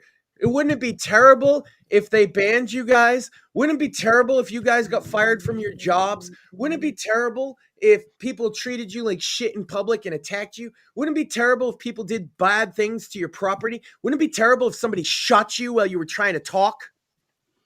Like, cry me a fucking river. Sorry. Well, they all have super short memory. Well, they all have super short memories because they happen. Well, what else can they do? Because it's the only thing convenient to them politically. Yeah, we're at that moment now, like where people are actually getting shot now for this shit. Like we are living. It is a fairly scary time in that regard. But the one silver lining to all of this is like there's nothing left, right? There's nothing left in the toolbox that they have, which, I mean, it's good. It's good from an argument perspective, but it's bad from shit. I mean, these people are clearly now they're capable of anything. It's bad for society, yeah. Right. This is what I've been saying. I always thought these people were pussies and they weren't going to do shit. Turns out, like, oh God. What are they? I mean, what they do is still pussy, though. Yeah, it is. It is. You're right. It's still pussy. They're just climbing on top of rooftops and shit. And yeah, I can't think of anything more cowardly than how they took Charlie out, to be honest with you. Yeah. I say I'll give it to that one guy. That's the most cowardly act I can think of in my lifetime of a public event. Agreed. I think. Yeah. I continue wondering, I continue wondering, my mind runs away, and I start thinking of wild shit. I'm like, what if this dude was a loner, and he wasn't getting pussy, and some tranny decided to touch his penis, and it was probably the best thing that ever happened to him, and legitimately, yeah. Like, oh, I gotta feel this again. And it's like, oh, you want to feel my man hands again? Go fucking kill somebody. Like, oh shit. That's what I said earlier is like, I don't forgive the forces that corrupted a young man that way, right? And they're everywhere. And, some of it may be a bit spiritual, sorry to say. But the temptation for young men is constant. And in a way, it wasn't for me. And I can clearly recognize that, right? Like, I did not have like porn access the way a young man now would. Until I was in my 20s, there wasn't such a thing as internet porn that you could easily access and whatever, right? That was not a thing. You maybe had to download a picture. It took all day, and it was just tits. Well, even that, though, the other thing, too, I think is, like, social media and engagement, too. Like, that was another thing that, like, has really changed things, too. Like, the so-called attention economy, yeah. Yeah, like, like, a lot of these social media platforms weren't around until I was in high school. And even then, like, they didn't really get big until I was in college, honestly. And this whole idea of, like, the attention economy and people getting siloed off into their own individual, like, opinion silos, it is really destructive, kind of, on both sides. But I think it, like, really harmed the left, or I should say liberals, like traditional liberals, more than anyone. Well, because the left nature of the attention economy is that the most outrageous got the most attention, and the left has had an inability. Again, I'm going to mention it. Rules for radicals. They don't denounce the bad actors on their side, right? Literally anytime. Yeah, they're not allowed to punch left. So, like, there's no, like, I don't know about, I don't speak for everybody, but when somebody goes off and commits an act of violence in the name of a right-wing cause, even if I agree with the cause, I denounce the fucking violence, man. That's just not my... there might be exceptions of defending oneself for something, but a blatant act of terrorism, I'm never going to endorse. And they are, if not endorsing it in a lot of cases, they turn a blind eye to it. It's okay if it's on their side. But they'll point it out if it's on our side. Meanwhile, our side is like, yeah, and we don't like that either. I'll point specifically to the couple of the synagogue shootings that happened in recent years.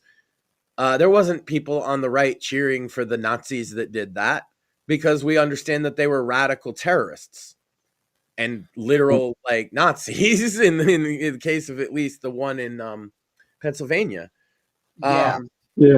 So, like, we denounce our terrorists, they don't. What else is going to happen but this? I'm sorry. No, you're good. No, I also keep thinking about the Luigi Mangione or whatever the hell it was, the guy that killed the United Health CEO.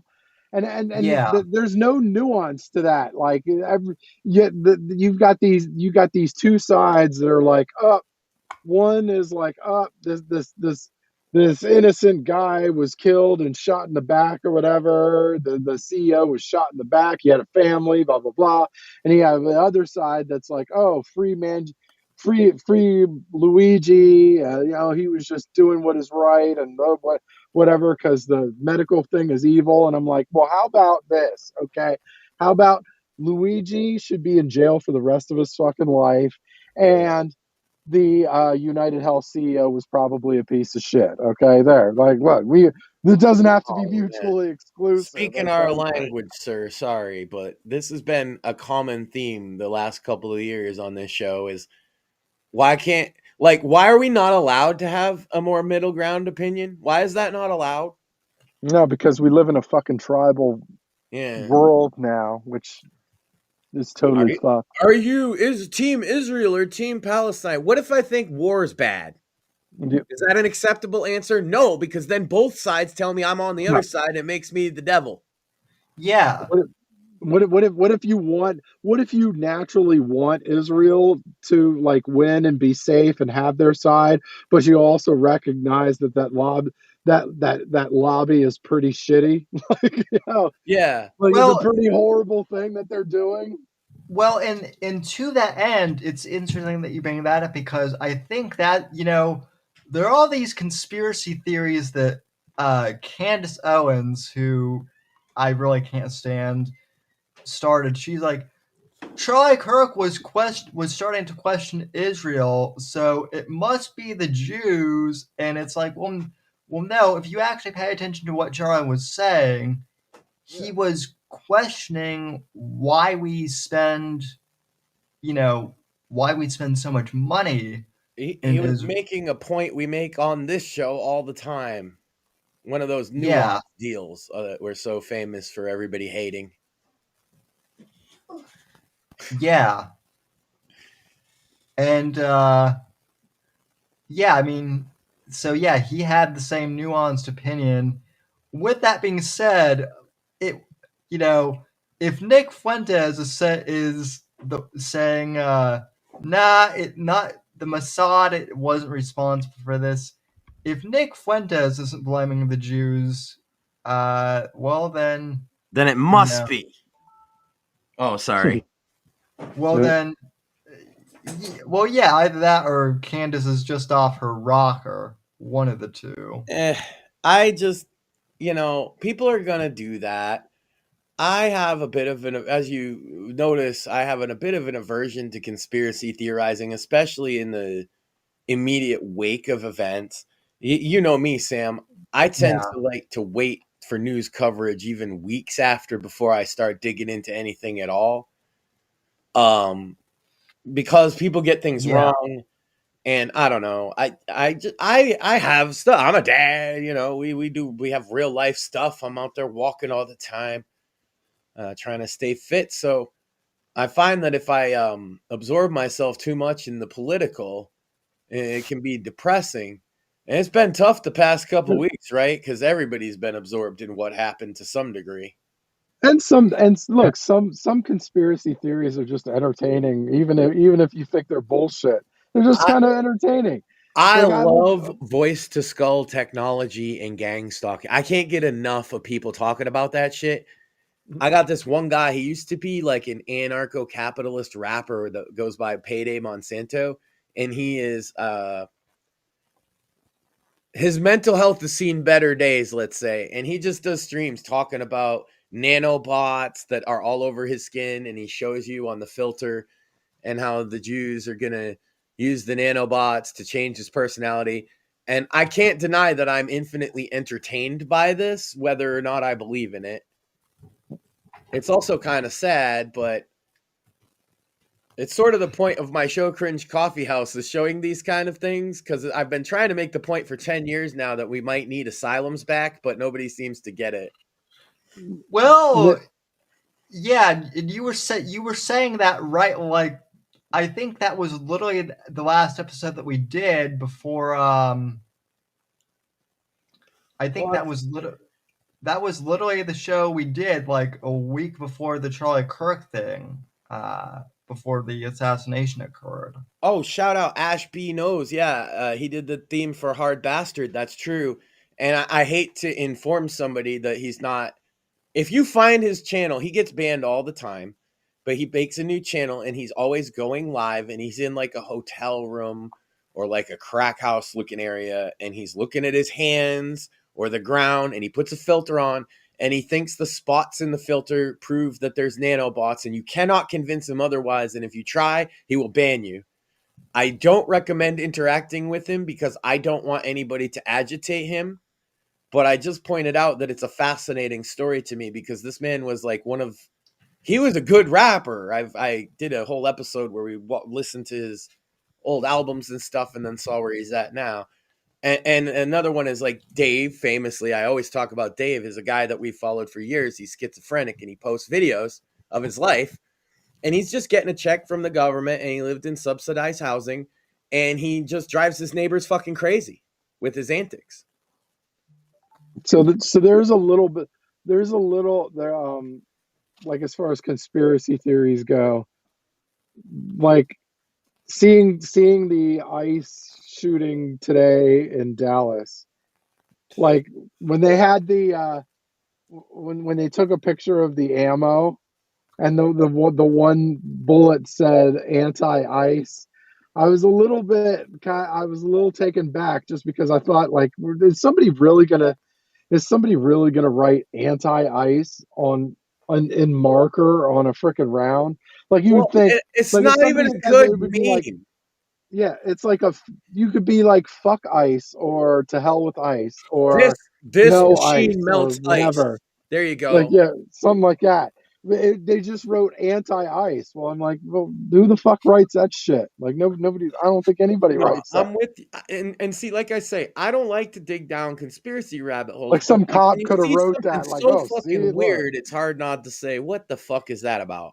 So I actually, on that specific point, Max, I do have to say I find it weird that, like, whether it be the Charlie Kirk shooting or the Minnesota, school shooting from a few weeks ago or the ICE shooting, like, all these people are writing messages and shit on bullets, and I don't like Goes how back I to don't. Brandon Tarrant, Yeah, I believe, is the first case I saw of that. The New Zealand mosque shooter was the first one I saw do that specific act. Well, I find it weird that all these shootings that are like prolific in the news right now, like all have they're all bullet casings that are that have like shit written on them. They're also there is a little odd. They're also traditional like more like hunting rifles than the traditional boogeyman shooting gun, obviously being the AR-15 or any other AR platform or whatever. But in this case, it does seem to be single action hunting rifles.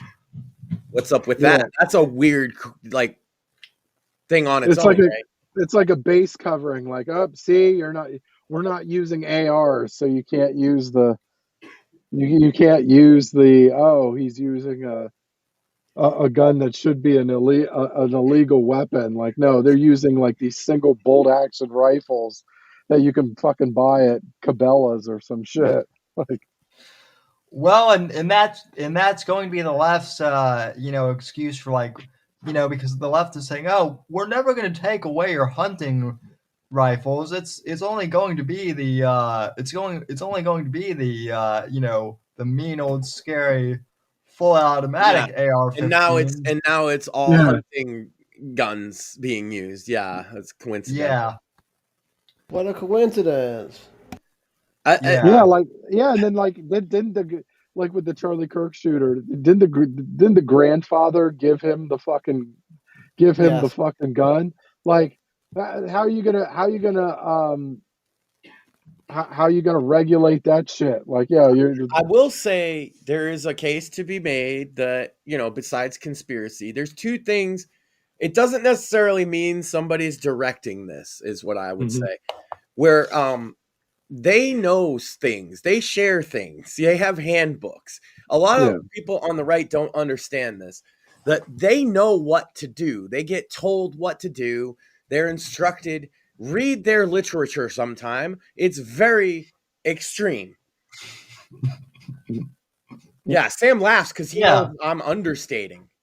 No, I'm laughing because Ash in the comments says, "LOL, the CIA just has the one rifle." That is a funny. True. Hey, their budget got cut with the U.S. aid. They can only afford that one. And they're old rifles. They gotta pass it around. But it's odd because both the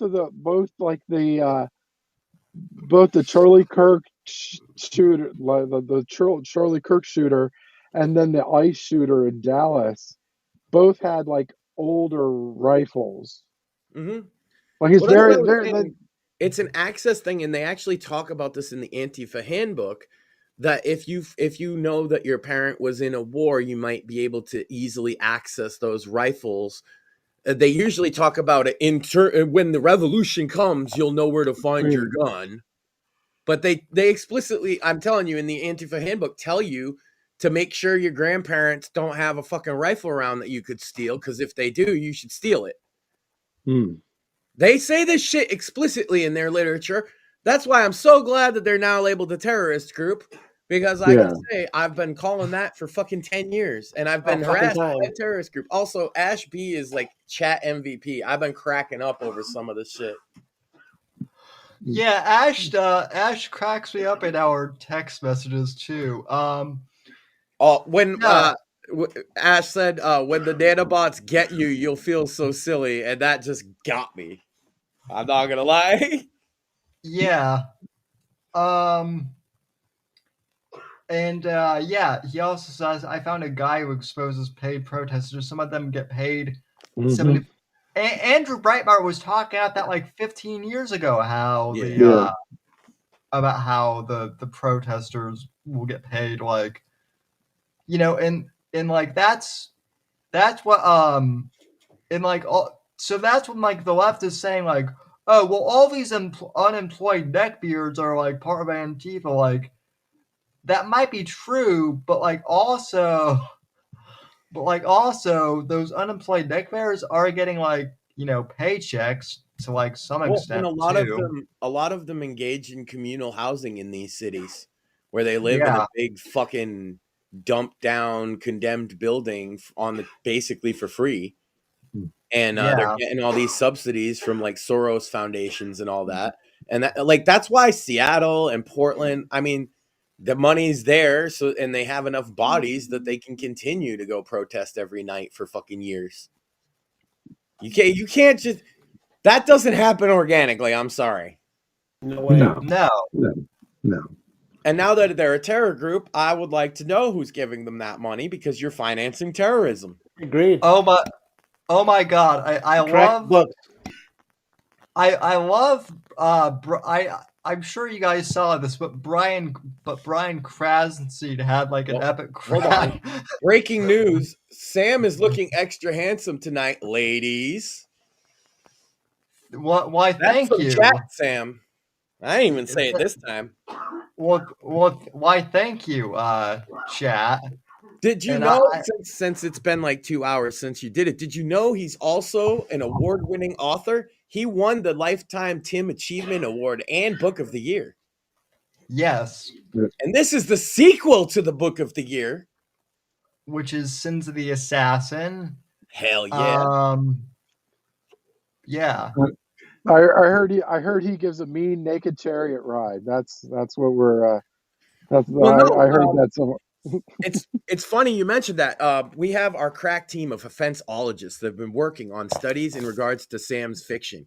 And what we have discovered is that if you actually buy and read a copy of Sins of the Assassin, it is likely to increase your testosterone 15%, which will make you more based, more attractive to women, stronger and smarter. And it's multiplicative if you read more of his books. Yes. Such as Shadows of Deception Volume 1. If you haven't read the first 3 books, you can buy this hardcover collection. And it collects the first 3 books in the series. We have RTO staff members who have bought this as gifts for family members, and confirm. Yeah, and more. What did your brother think of Shadows of Deception? He's waiting for Volume 2, honestly. Well, awesome. Question from the chat. Ashby says, "Is it an Audible read by Sam Whitfield himself?" No, actually, no. We have the great Doug Green reads these books, former voice of the Huskies. And man, he really adds a lot to your stories, Sam. Yes, he did. See, and that is a good question. I did try and read the books on my own at first, but the voicing just wasn't. It's hard for writers to separate themselves like from performance, which you have to do, and also that. Yeah, also that the giggle fits. Comment. Yeah, but the great Doug Green brings his stories to life quite, like, you will be surprised how professional and well done they sound. Doug Green's great. Yeah. Also, all jokes about Sam reading it aside, Doug Green is like it. I mean, like, I'd read it for you, but you'd still probably pick him because, man. There's 2 people you don't want to read Sam's books for you: Sam and Mort. Yeah, I actually want the Mort one. No, you don't.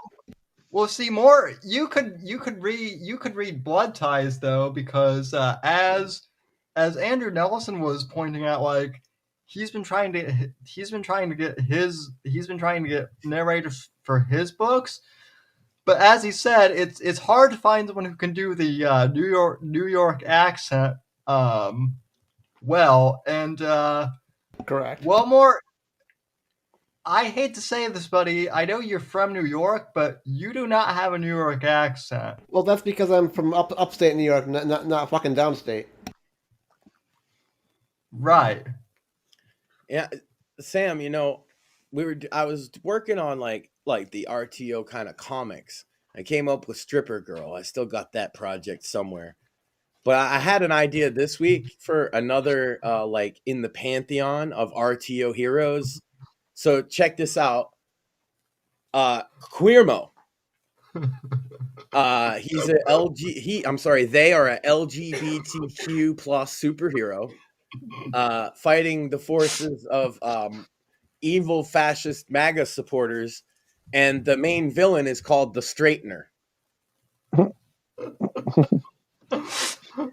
He likes to take things that are crooked and make them straight. You know how you would do that? You would throw them on the ground and have Sam or I run them over. So check out Queermo coming to a comic store near you. In all seriousness, though, I bet you that like John Guarnier or someone who actually works and who actually knows people in comics would be like, yes, that's an unironically good comic book. If I could draw, I got all kind of comic ideas. They're stupid sometimes. Well, yeah. That's why I wouldn't ask anybody to draw them, like Queermo. Like, how am I going to... Okay. So he's just the gayest thing ever, that he's a stereotype because it's ironic. Yeah. And he's always right about how like his worldview, because he's like an isolated leftist, And so the whole comic book is played straight as if it's leftist media, except that the bad guy, the Straightener, everything he says is like true as fuck and based. That's my So is Charlie Kirk the Straightener then? No, I don't want to trivialize that with putting it there, but no, he'd have like big hands, for bending steel. That's how I figured it. Like, that's how he enters the scene. He like takes a crooked bar and he's like, "I'm the Straightener." Well, he has to have a sidekick that's like a big-breasted blonde. Absolutely, because how else would you do it? Right. Always accompanied by big-breasted women. Like that way, if you not feeling so queer now, are you, Queermo? It's like, let's turn up the temperature. It's like I'm staring at her jugs and I'm starting. No, it's starting to come up. No. My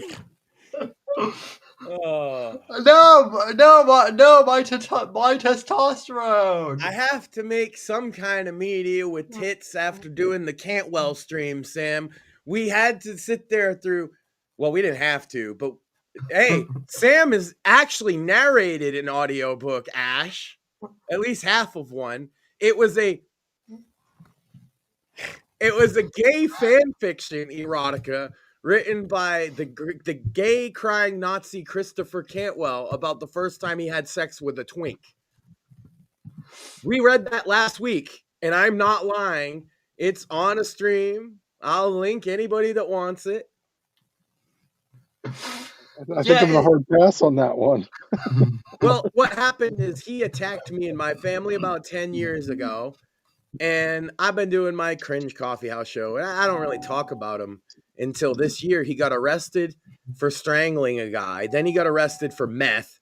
And then from prison, he writes this crazy, I'm not even kidding, 37-page essay about how he was secretly sleeping with dudes on Grindr the whole time.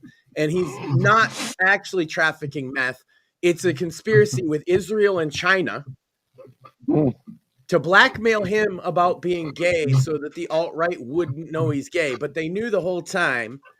And here is this gay book I wrote that won an award on Amazon. And I thought to myself, wouldn't it be funny if we read it? But then we read it. And I will say this. A lot of people who were old school fans of my content definitely came back and saw it after all this time and were like, oh my God, Cantwell he's not only gay, he also admitted to having STDs and potentially being on PrEP and potentially having AIDS. And that he also put out, not joking, guys, a 20-minute tape of him audio of him having sex with said twink that he wrote about. We did not listen to the audio. Thank God. Because reading the book was way too much as it was. But I kind of felt like, you ever have a guy in your life that you just wanted to shovel that bit of dirt on his grave? Oh, yeah. That's me and the crying Nazi Chris Cantwell. So the fact that I predicted accurately in 2017 that he was not only gay, but a gay porn star is very funny. Because now he's a gay porn star. That's why I had to read it. So, first off, I forced myself in my audience because it's the Cringe Coffee House. So at least if you I'm not advertising my show very well, Sam, am I? I don't know. It's awesome to me. Well, this is what I mean, right to offend media. What do you think it meant? So I do have a good hook for Ash specifically because Ash is probably the biggest Mr. Medicare fan I know. Based. And so picture internet insanity, but like in a long form stream with like really obscure internet personalities. And that's kind of what the Cringe Coffee House is. Well, normally it's not that fucking disgusting. In fact, it's never been even close to that disgusting. It's just that this is like my mortal enemy that people even ask me. If something happens with this guy, they're like, yo, what happened with Cantwell? Like I'm the fucking guy. So every now and again, people send me, hey, did you see he strangled a guy, got arrested for felony strangulation. Turns out, by the way, Sam, that was his boyfriend that he strangled because it was a domestic violence charge. Oh, no. So he writes this crazy essay from jail about him being gay. I had to do a stream about it. In chat, Ash said, is it 24 hours long? No, it's like 5 hours long. No, and most of it is the essay. Only the end is us reading the book. So it's only like, how long is the book? Like an hour and a half we took to read it, and half of that was me trying not to vomit. Something like that, yeah. Fast after you read it. Right, and yeah, and us getting grossed out. So let me put it this way, Matt, Ash. It wasn't 24 hours long, but it might as well have been. It felt like that way. And Sam, in parts, you bailed on me. Definitely. You fucking bailed on me right before all the disgusting shit in his story. And I had to read all of that. And yes, it was hilarious having my husband sitting next to me gagging and being like, do I need to go grab you a bucket? That was funny. But you little shit, you left me with that. And like, dude, respect. I'm not gonna say it's among like our best streams in terms of content, but it's definitely a moment in RTO history. Yeah, I think this Cantwell guy is getting excited at the thought of you gagging now. I mean, just saying. Well, Probably. yeah. So he's the guy from the Charlottesville rally that got maced by the cops and also maced a tranny and went to jail for mad long. And when he got arrested, he was crying. The crying Nazi. That's him. And so, but that was after he came. He attacked my wife. He doxed us, and he had people attack my wife, who she didn't even used to talk on a show like this much, let alone like public, right? And so, we had a back and forth, and then I kind of forgot about him. He went and got arrested. He also, this is a wild guy. He did a tape that he called an art project where he was on meth for 12 hours just rambling. It's called The Mercy of the Other. And it ended up getting played in federal court as part of his extortion trial in front of a jury. Where it's like him on meth saying he wants to have sex with his mother and all kinds of wild fucking shit because he's on meth. And he called it an art piece. He said, oh, this is like looking in the mind of an addict when they're at their worst. You got to think about it real hard. And I'm like, bro, you recorded yourself on meth for 12 hours. What the fuck is wrong with you? I'm sure that was a hell of a court proceeding. Like, I bring you Exhibit A. Yeah, it literally was Exhibit A. Christopher Cantwell doing meth and getting banged in the ass. Audio. Yeah, his next. So apparently, because I did the stream about his coming out thing, somebody that actually is a reporter who follows Cantwell got in contact with me and gave me information I didn't have about his current court case. And one of the things they said that I can only take their word on is that he currently, because he's facing multiple felony charges, he was in a rehab. Apparently he got kicked out of the rehab is what this person says, which would mean he's supposed to go back to jail. So Ash has a few really great comments here. One by is, all means. This is insane. I know. I'm sorry. One is Sam has the best taste in women, unironically. Thank you. I will take Except it as for a... me. Well, yes, you should say that, Max. That's right. So, but I appreciate the compliment, Ash. Second of all, he says Christopher Cantwell sounds pretty autistic to me. and then he says I meant artistic. But no, Ash, I think autistic actually sounds, kind of fitting itself. Because, and the other thing too is like all Nazis kind of are like gay meth heads to some extent. I mean, they kind of were in World War II though, right? They were doing meth and like trying to like, what else were they gonna do? Like, it's not like you're the case that like a real unironic Nazi, every fucking time they end up being gay, every fucking time. It cannot be a coincidence.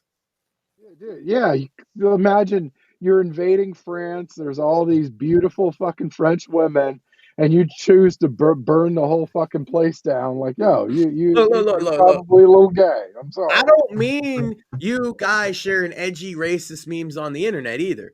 I mean, fucking Hugo Ball wearing, I'm a National Socialist fucking Nazi every fucking time they're gay. Every fucking time. I mean, look.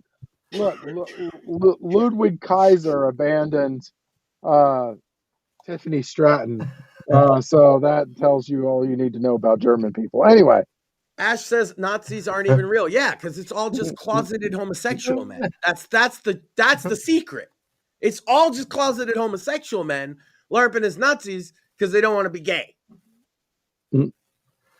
Yeah. I don't even, I'm not talking about people who are even anti-Semitic here. I'm not talking about racist, separate thing. I'm talking about people who claim to be actual dyed-in-the-wool Nazis. Every fucking time I've ever seen one of them, they end up being gay. And I include Richard Spencer and Nick Fuentes, even though they deny it. Nick Fuentes threw a punch with his fucking thumb tucked into his fist. For me, that qualifies as gay alone. But by the way, when Nick Fuentes on Patrick Bet-David's podcast, he still wore a suit that was like 2 sizes too big for him. We are absolutely going to get you kicked right the fuck off of YouTube again, huh? It's beautiful. I love it. That's the goal, isn't it? And that's the goal. Damn. We got another topic that Maxine actually brought up.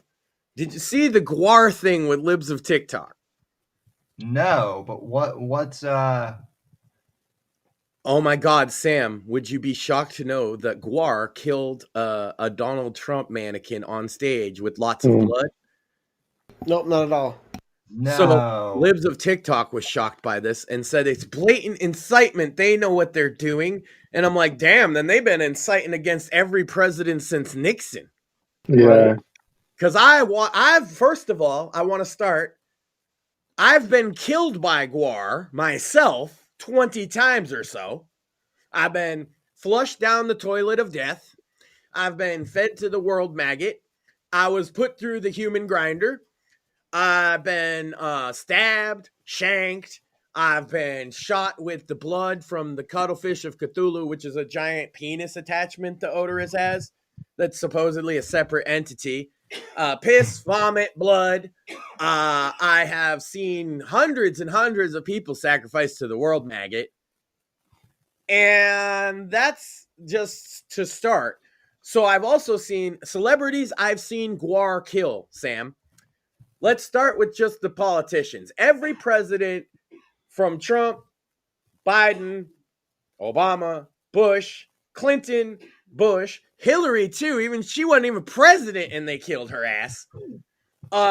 She ran. She just ran. By the way, many people who just ran for president. Kamala probably got killed by them too. Wouldn't doubt it one fucking bit.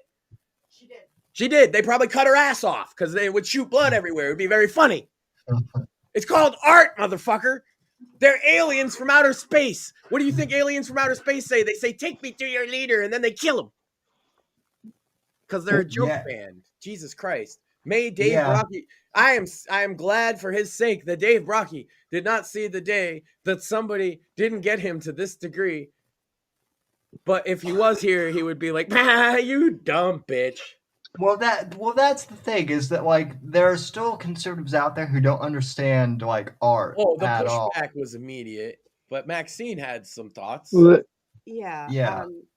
So Sam, you know that I have been trying very, very hard not to either see the video of Charlie Kirk's assassination or any of the still shots from the angles where you can like see the wound and stuff. Now, Libs of TikTok, I've been a fan for a while, followed for a while, and even I was like, dude, it's GWAR. I don't like GWAR. My husband does. So I know it, but like it's fucking GWAR. Well, you've watched their movies. Even. You're probably more familiar than most people. But then I'm scrolling down my timeline, and there's another post of hers, and it's a video. And I didn't have the sound on, but it was some liberal and, spewing the shit that they have been right now. He deserved it, all that bullshit. There's no warning, not even in her post, like her comment sharing the video. There's no warning at all. The last image of the video is a still shot of Charlie Kirk from the front after he was hit with the bullet, leaning to the side, and for the first time, I saw a picture with the exit wound and the blood pouring down his fucking shirt. Jeez. And I was like, well, that's enough Twitter for me today, and closed the app. And then I went to Max, and I was like, that fucking bitch wants to be like, oh my God, GWAR. And then she posts that and doesn't even have the common decency to be like, hey, there's a picture of the assassination here, just so you know. Yeah. And I'm just like, I've tried so fucking hard not to see any of that. And I'm just like, God damn it, y'all. Like, you complain about them using the video as a weapon, but then you do shit like that. You're not much better. For those that heard this before, that when this happened, she had been taking a nap. She didn't feel good that day. I actually woke her up to tell her what happened to Charlie because I knew she watched his videos all the time. She was a bigger fan than I was. And I knew the first thing she was going to see is the video. So I was like, you can't go on social. So she's been trying the whole week to go without seeing that. And then Libs of TikTok, she wants to talk about GWAR posting what they like at a concert venue in the appropriate venue for such a thing, doing what GWAR does versus and then you flashbang that. No, thank you. Yeah, it's like that's not. I don't know. I don't think she's like the worst in the world, but yeah, it's a little thoughtless. Yeah, I mean it's a little. I mean it's fake. Like you can't. If you're gonna play the fake outrage game, at least do it. Organize that shit. At least do it like play the role. Either play the role completely or don't do it at all. Like, Right. don't half-ass it. Like, and I'm like, I'm on the side of like a whole bunch of these people are just kind of like rage baiters or whatever.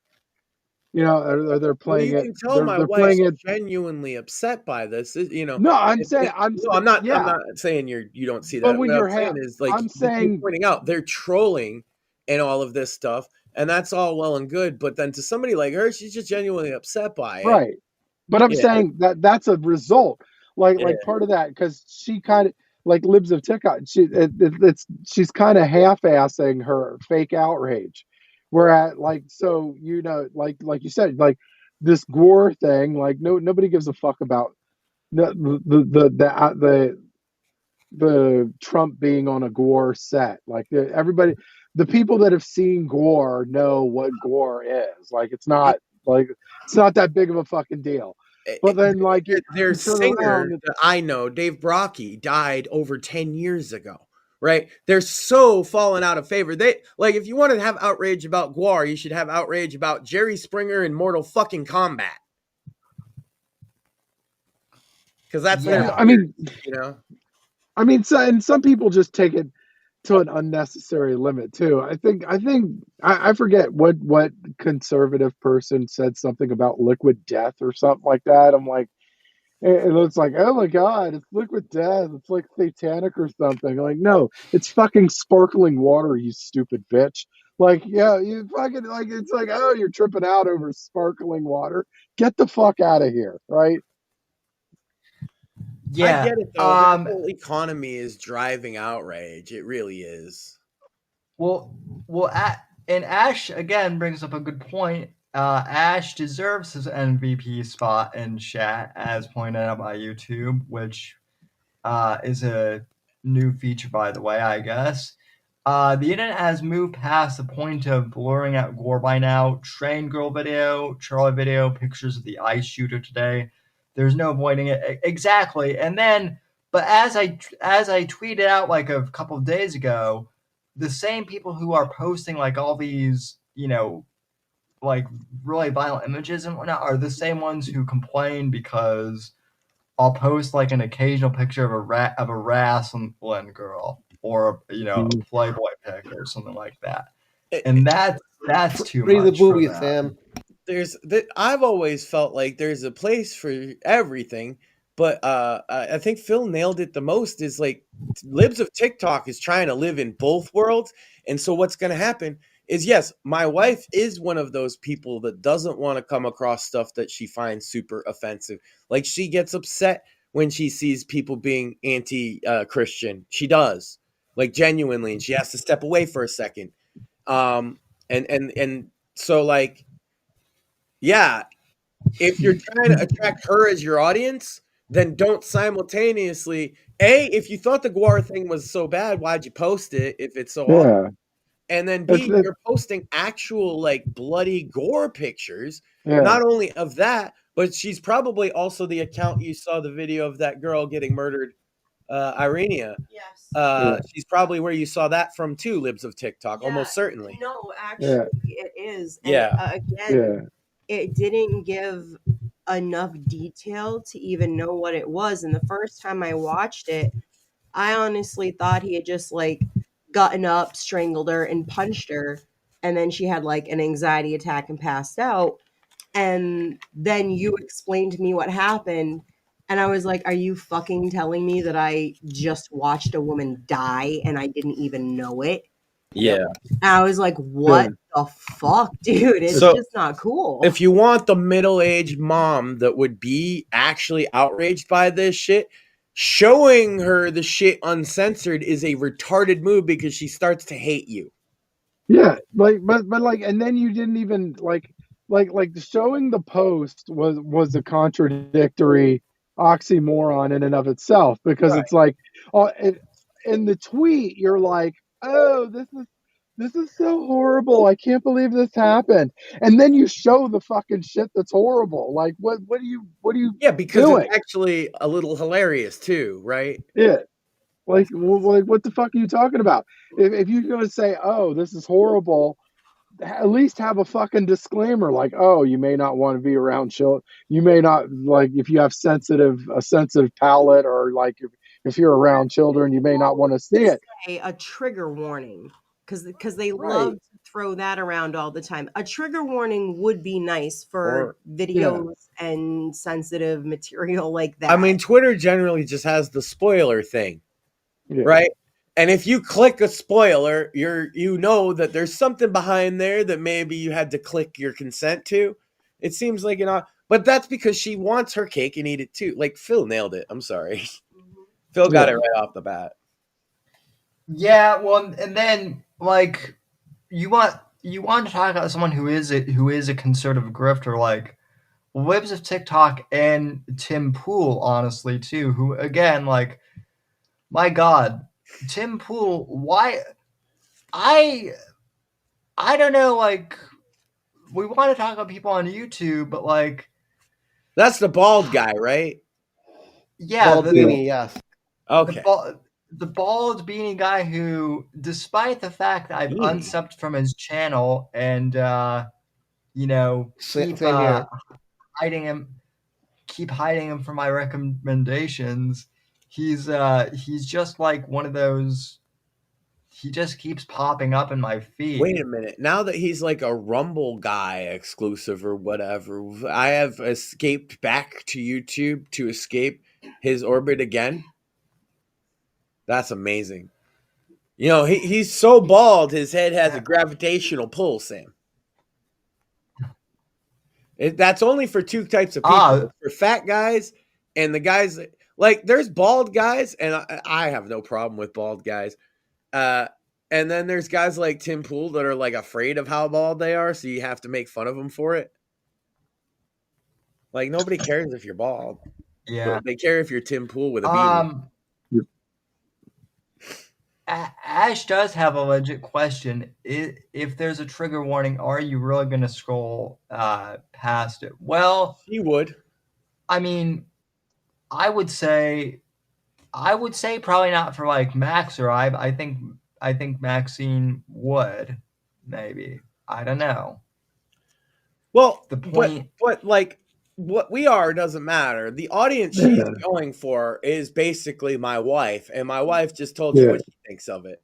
Yeah, and not only that, it's like considerate for like the people, like so it gives somebody like a warning so that you can like kind of mentally brace yourself for something fucked up, like when you're about to see something. Like, because some people might have sensitive stomachs or some shit like that. Like you don't want to like upset people in that regard or whatever. Like, or maybe they're sitting with children or something like that. You don't want to. You want to at least give somebody the chance to prepare for it. Whatever it is. Because there's a space for things. That's what I've always felt. I feel like conversely, not talked about as much recently, but still ongoing, is the attack on some of like the adult gaming and the adult film industry. Now, I'm not a big defender of porn. I tell guys they should probably not consume much of it.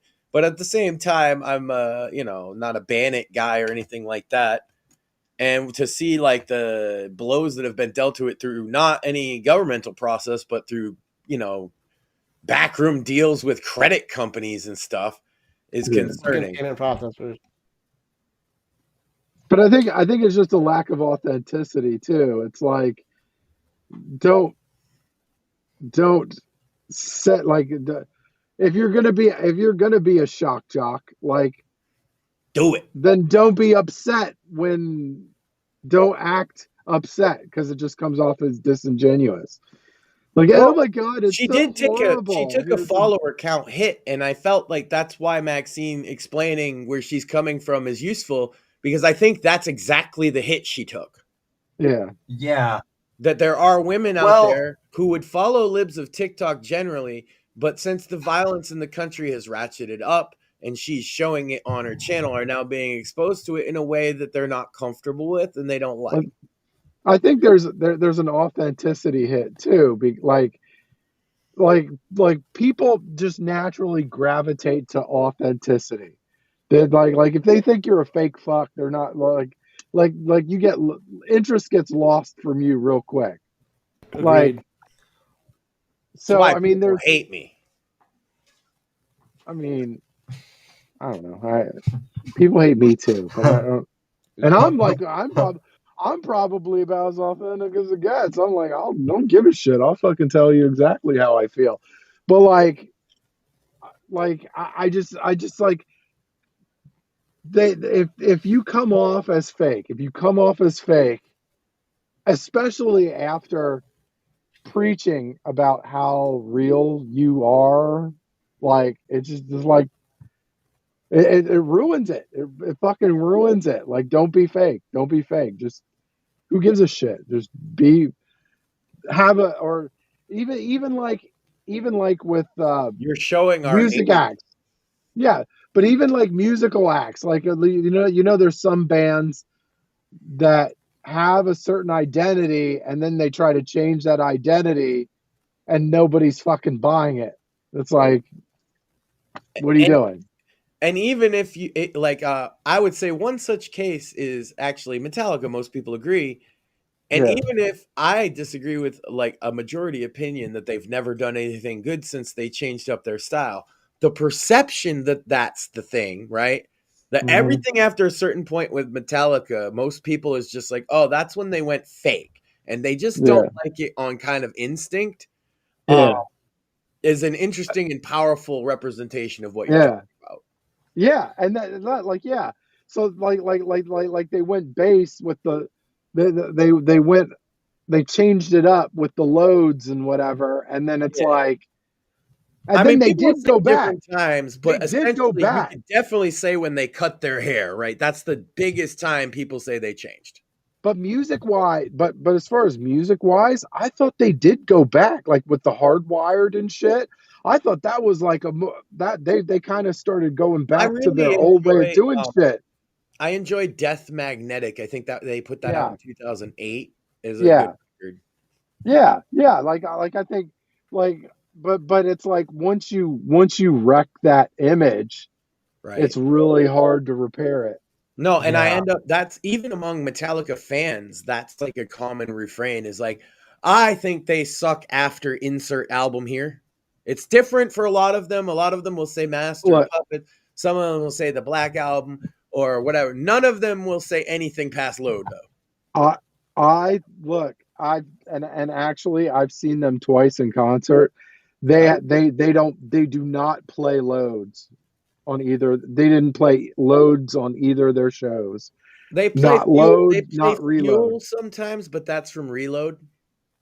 The two times that I had seen them, and this was like in the last 2 years, they didn't play anything from Load or Reload. Like that was like persona non grata. Literally, Fuel is I think the only one from that era that they continued forward with. Mm-hmm. And I think that's because it was in like a Mission Impossible as well. Mm-hmm. But that's exactly it. Is like authenticity was broken for them and it never recovered. Meanwhile, if you look at the direct peers like Slayer doesn't really have that perception. Mm-hmm. I'm not saying I think Slayer is better or anything like that. I'm just saying they don't have that perception of there's this big sellout moment and everything since sucks. It was more of like a well, and people also love to hate like on Metallica too because they're commercially accessible, and because normies like them, and so because that there are some people that just hate them for that too. Also, again, shout out to Ash B for shouting out Guitar Hero Metallica. Yo, that's the last game I bought on the day it came out. I went to the mall and I was annoying my beloved wife by saying to everybody, Happy Metallica Day. Mm-hmm. Right? To which I would Metallica Day. Oh my God, she's giving me that look. Go on, Sam. To which I would say, thank you. Happy Metallica Day to you as well. But we didn't know each other. Some people did, and then other people were like, "What the fuck?" And I just kept walking. I used the phrase. I've been using the phrase "sad but true" a lot lately because people are saying it's sad that Charlie Kirk died, but it's also on the positive. People are starting to wake up to how bad the left is. Well, if I'm gonna pick a song for the moment, it's clearly "Don't Tread on Me." Well, yeah, there's that. There's that. You know what? That's so better. Be it. So be it. Threaten no more. Also, Ash knows one of my favorite bands. Normies like Van Halen, and Van Halen is awesome, except for 3. Okay. I've yet to hear. If we're randomly talking about bands, Head PE is still as real as they ever was. Shout out to my homies, Head PE. Yeah. I remember Sam got so triggered when I said that Gary Cherone was Van Halen's best lead singer. Clearly it was a joke, but boy, did that, like, there's something set him off on that one. It was like, I was like, clearly, okay, come on. Right? It's funny because he won't react that way from me because he assumes I'm gonna think a lot of shit is corny. And then when he finds out that I also like a lot of different music and some of it, he's like, "You like jazz?" Like, no shit, Sherlock. Yeah. Yeah, I love the Duke. Like, everybody loves Duke Ellington. Even people that don't know who the fuck he is love him. Tell me I'm wrong. Which is hilarious. Did you see my stream with the VR game where I was conducting the orchestra, Sam? I was like, I had a moment when I was conducting Beethoven where I had that Clockwork Orange thing going, and I was like, a little bit of the old Ludwig von. I did see that. Also, yes, Queen is S tier even with Adam Lambert. Hell, facts. So, I don't know. I can't speak to the Adam Lambert thing, but probably, yeah. I don't know. I ain't seen that shit. I did. Adam Lambert is singing for Queen. How far removed from things am I? I saw them. They it was part of like a group concert or whatever. They had a lot of stuff. I wasn't really much of a fan. I mean, there was a couple. I'm not trying to even hate. I just wanted to specify I hadn't heard it. Yeah. Like, yeah, but I mean, like, I did not like that concert. Not really, because turned Jesus in. What an asshole. Yeah, he played Judas in that fucking. Oh, he was Judas in Jesus Christ Superstar. Yeah. Oh, yeah. Fair enough. Hey, that's a big role. I'm like on touring. I thought Brian May, he's not, like, he shouldn't be touring anymore. Like, the guitarist. I'm like, there's some people that just should, like, not fucking tour. Like, if you, and like he tried to do, like, he tried to do a couple solo spots, and I'm like, dude, okay, so either if you're gonna do the solo, you got to hammer your shit. And if you can't do it, then just don't do the solo or just don't fucking tour. Yeah. It's like old school touring logic is you're allowed to skip the solo on some songs. You just shorten the song. It's okay. Yeah. Like, you have your peaks that you absolutely like if Metallica plays Fade to Black, they have to play the whole fucking thing. But then if they play Fuel, you don't need the Fuel solo. Yeah. But it's like the solo is like if you call it, you have to deliver. And if you can't deliver, don't do it. Yeah. Right. It's tough. But that's why, like, a lot of the road dogs, will be like, just if that's a solo that's a pain in the ass to play night in, night out, that'd be one of the songs you cut short, bro. Well, this is what part of this was like. I had went to see when Ozzy passed away. I was actually I went to see a Coldplay concert, and what a juxtaposition. Sorry. Right. But He was not saying Coldplay's bad. No.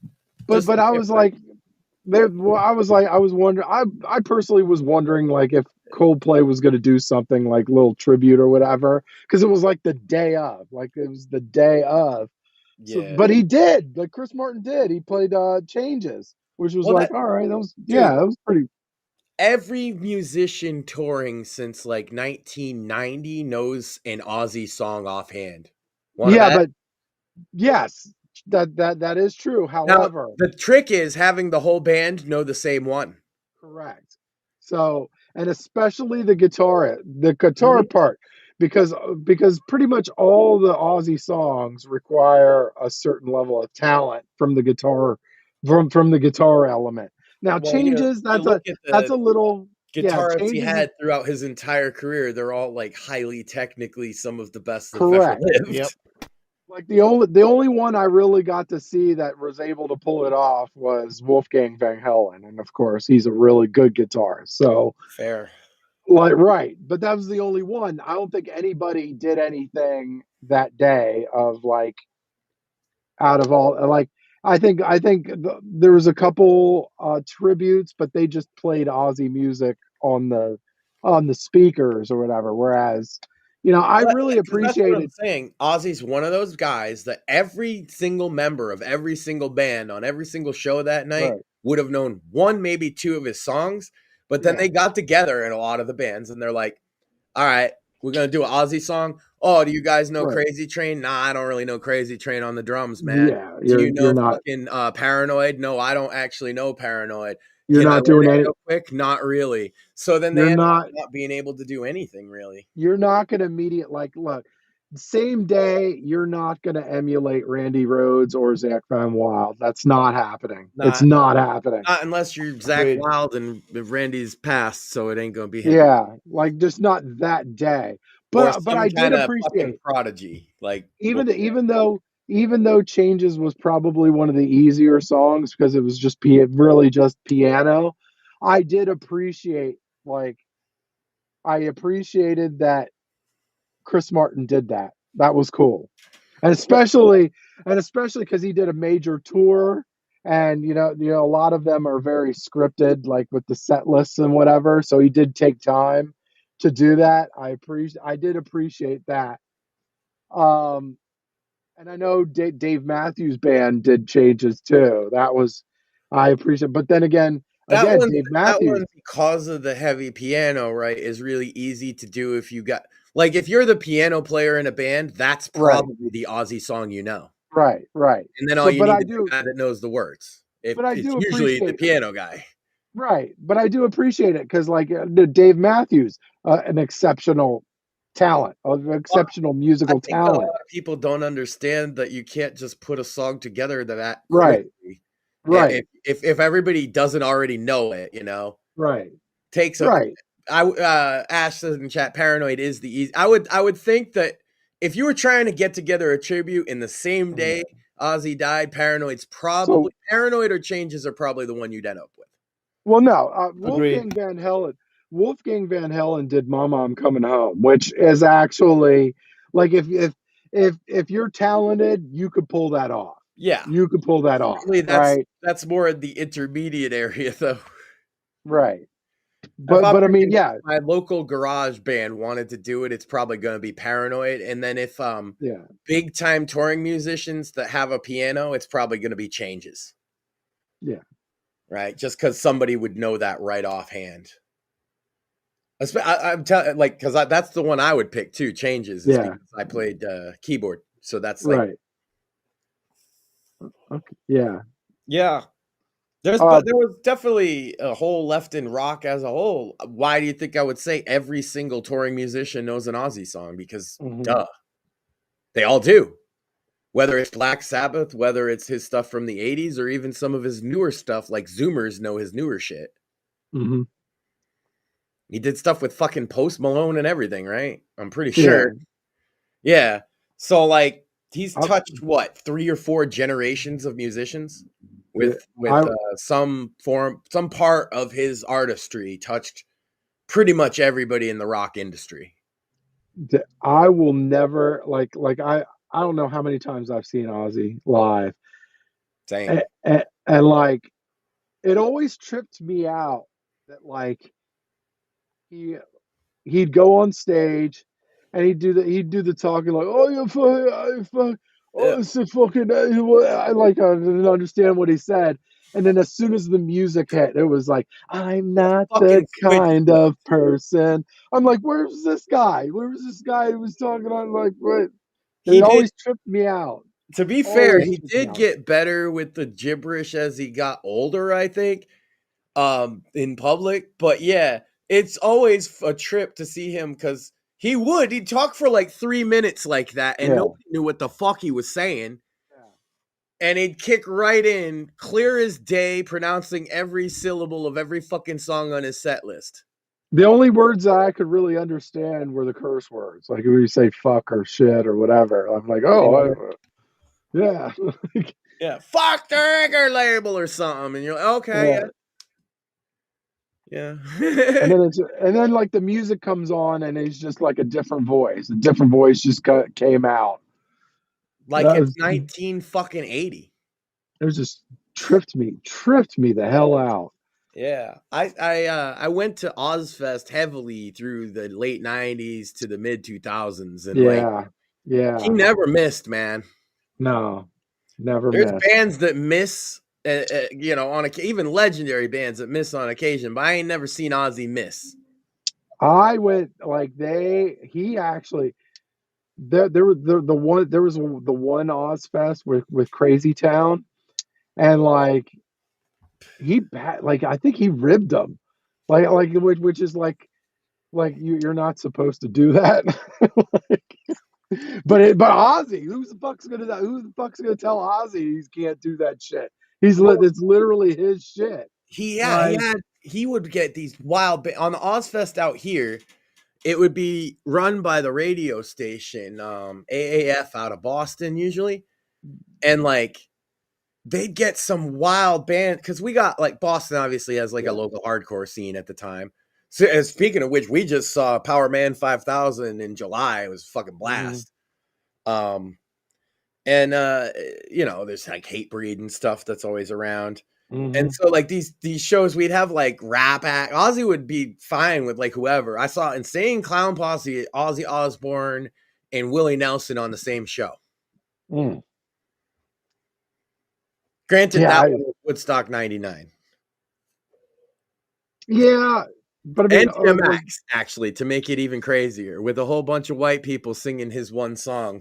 If you haven't seen the clip, was his son, like Ozzy's son, was really good at booking. Like I think Jack was really good. Like he was one of the big major players as far as actually setting up like which bands go where. He usually did a really good job. And like if you sucked, you were not there very long. Like you just weren't. I liked, and then even when there's the one even when the Ozfest where Ozzy couldn't stay for the whole tour, and like System of a Down had to cover for them. Like that was pretty cool. That was a pretty cool thing.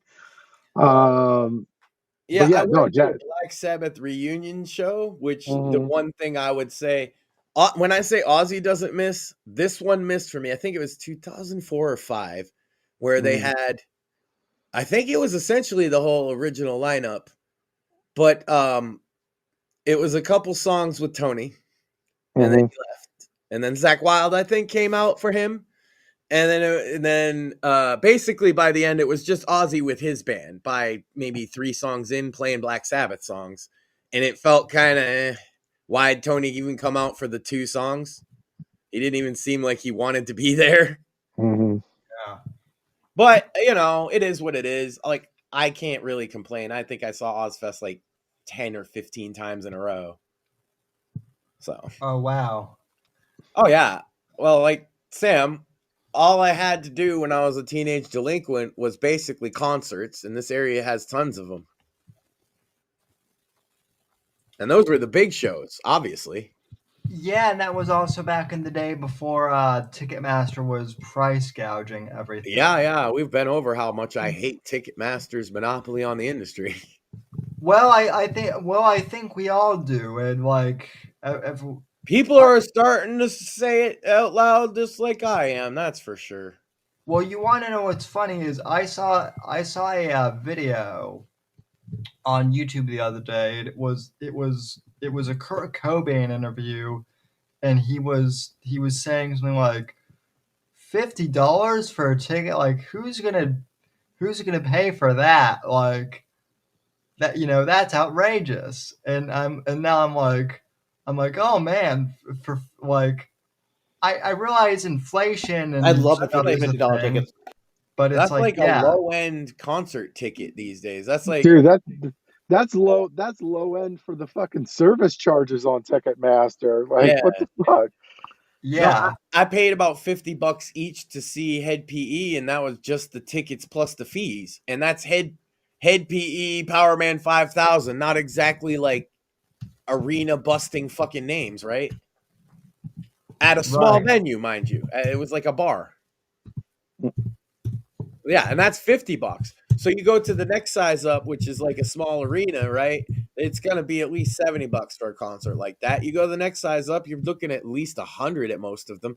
And then if it's a concert that people want to go to, well, they price it to sell, so the cost goes up as you want to go to the event. Man, Patriots games is a big complaint around here these days, Sam's. The tickets to go to a regular Patriots game are apparently minimum $230 for a shit. That's fuck that. They're like the last time I lived in Denver, tickets tickets back then for a Broncos game were like $350. Yeah, I mean that's the NFL. Like there was some report that I had seen that was like the average price for a family of four to go see an NFL game is something like $2,300 or something like that. That's like ticket. That's ticket. Yeah, parking, concessions, all that. WrestleMania next year, $10,000 average family price tag. Yeah, like that's insane. That's insane. Well, because TKO, that now owns WWE and UFC and a boxing promotion as well, have a cozy relationship with Ticketmaster. Obviously, because of course they do. I think they filter in all the fucking all the premium packages too now, like because they all have that on location thing where they have like they have those premium packages where you get to like meet wrestlers and shit. Yeah. But they own the company Fan Expo. My wife and one of her co-hosts on the Sandwich Makers went to a Fan Expo like a year or two ago, before this merger had happened. It's the premier like event for that kind of thing. That's not it's not a science fiction thing specifically. It's not a they just do general fan conventions with, hey, here's some of the actors from such and such and some of the actors from such and such. And that also is part of TKO, as well as professional bull riding, Sam, and like a slap fight as well. It's a very weird fucking company, if you ask me. Yeah, well, yeah, and like speaking of the I know slaps, we're on Rumble, Sam, but I'm not a fan of the slap fight thing because concussions. But that's neither. Oh yeah, power slap. They were. Rumble was trying so hard to market that as like that it was going to be like as big or bigger than the UFC, and I'm like, that's like some ESPN 8 the Ocho type shit. Yeah, no, yeah. To just stand there and let a guy give you a concussion to me is not a sport. UFC is a sport. Boxing's a sport. Yeah. Slapping each other uncontested in the head until one of you gets a brain injury is just like retarded. Yeah. Yeah. People might say boxing and stuff is retarded, and I'll give them like, okay, yeah, there is a potential for brain injuries and things like that. I understand, but at least you understand there's like a science to it and a sport, and it's regulated and I'm doing it in a certain way versus let's just slap each other in the head until one of us passes out. Well, and also like the thing with like boxing. And in boxing, you're supposed to defend. Yeah. Well, like that's the other thing in boxing or in UFC. Like there are defense moves with power slap. It's like you're just supposed to stand there and like not. The moment you put your guard down and you're not able to defend yourself is when they stop a professional fight. Right. Like you're like, the ref's like, it's over. It's over because you're going to get punched in the head and have brain damage. And this league is like, hey, man, there's profit in that brain damage. And I just wasn't with it. Yeah, well, to be fair, like a guy with lots of brain damage, Yeah, well, I mean, but like you might have brain damage, Max, but you're not brain damaged enough to think that like going on Power Slap for like $20,000 is a good. Well, and that's like if you win, and if you win, you get $20,000, and if you lose, you forget your address. Yeah, exactly. Or your name. Yeah, what was my name again? Sam Whitfield. That's right. And this is the Whitfield Report live. Now it's a case of mistaken identity there, Max. Why? Did you think you were Sam Whitfield too? Do you have brain damage? He's the original Max. The funny thing of it is, I actually do. Now we're just the Spider-Man meme. Yeah.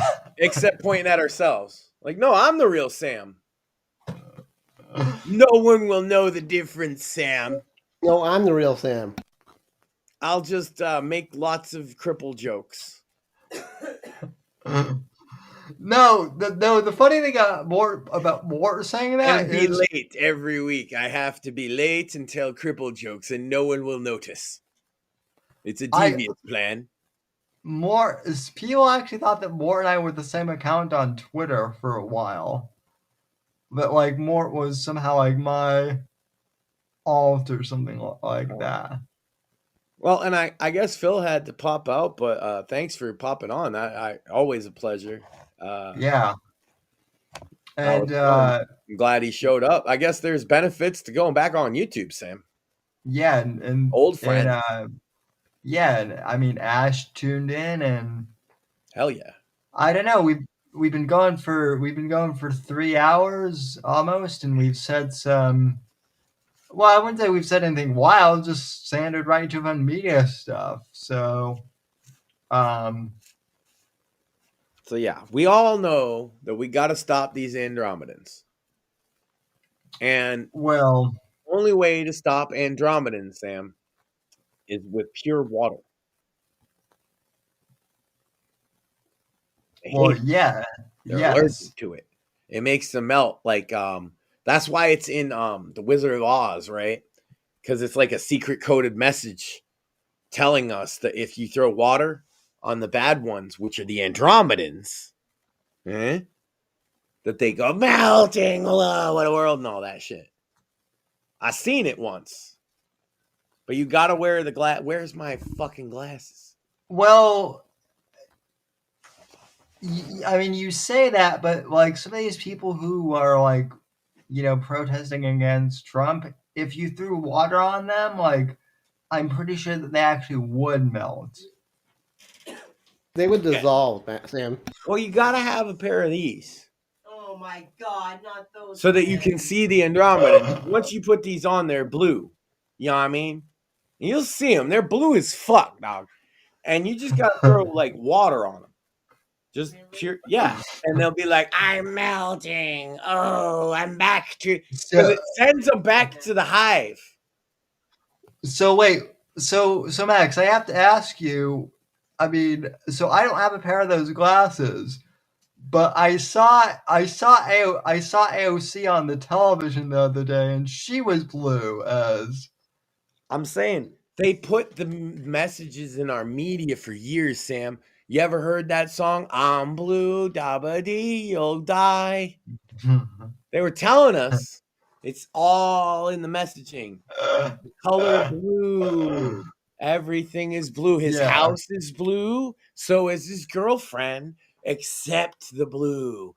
We must have the blue. That's why they need diversity. Because once we accept all the humans, then they're going to be like, and you got to accept the blue people too. Come on. We're already in control. What are you going to do? Send us back to Andromeda? I mean, the only blue, people I like are the Blue Man Group. Well, Smurfs are okay too. And I hear the Machine Elves are blue if you take enough DMT, so they're probably cool. Well, I would ask Joe Rogan about that one. Only he would know. For dosage information? I'll see myself out. Yes, something like that. So there you go, chat. Premium content, Sam on DMT.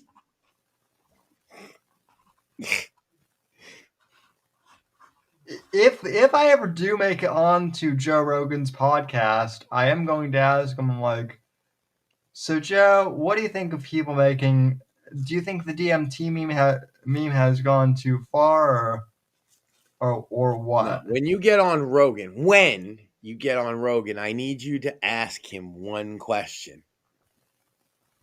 You got to remember this, Sam. No matter what, this has to be maybe your last question. Maybe it's the one you leave with. But you need to be very serious for a moment and say, Joe, you ask you something. Why are you gay?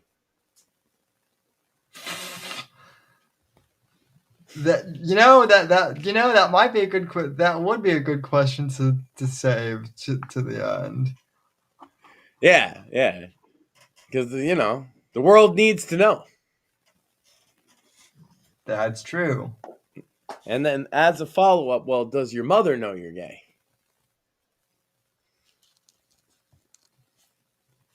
She doesn't know. Yeah. Well, at that point, we would have gone off air. So why? You don't think that Joe can handle his feelings like a real man? No, I know, absolutely. I mean, the dude.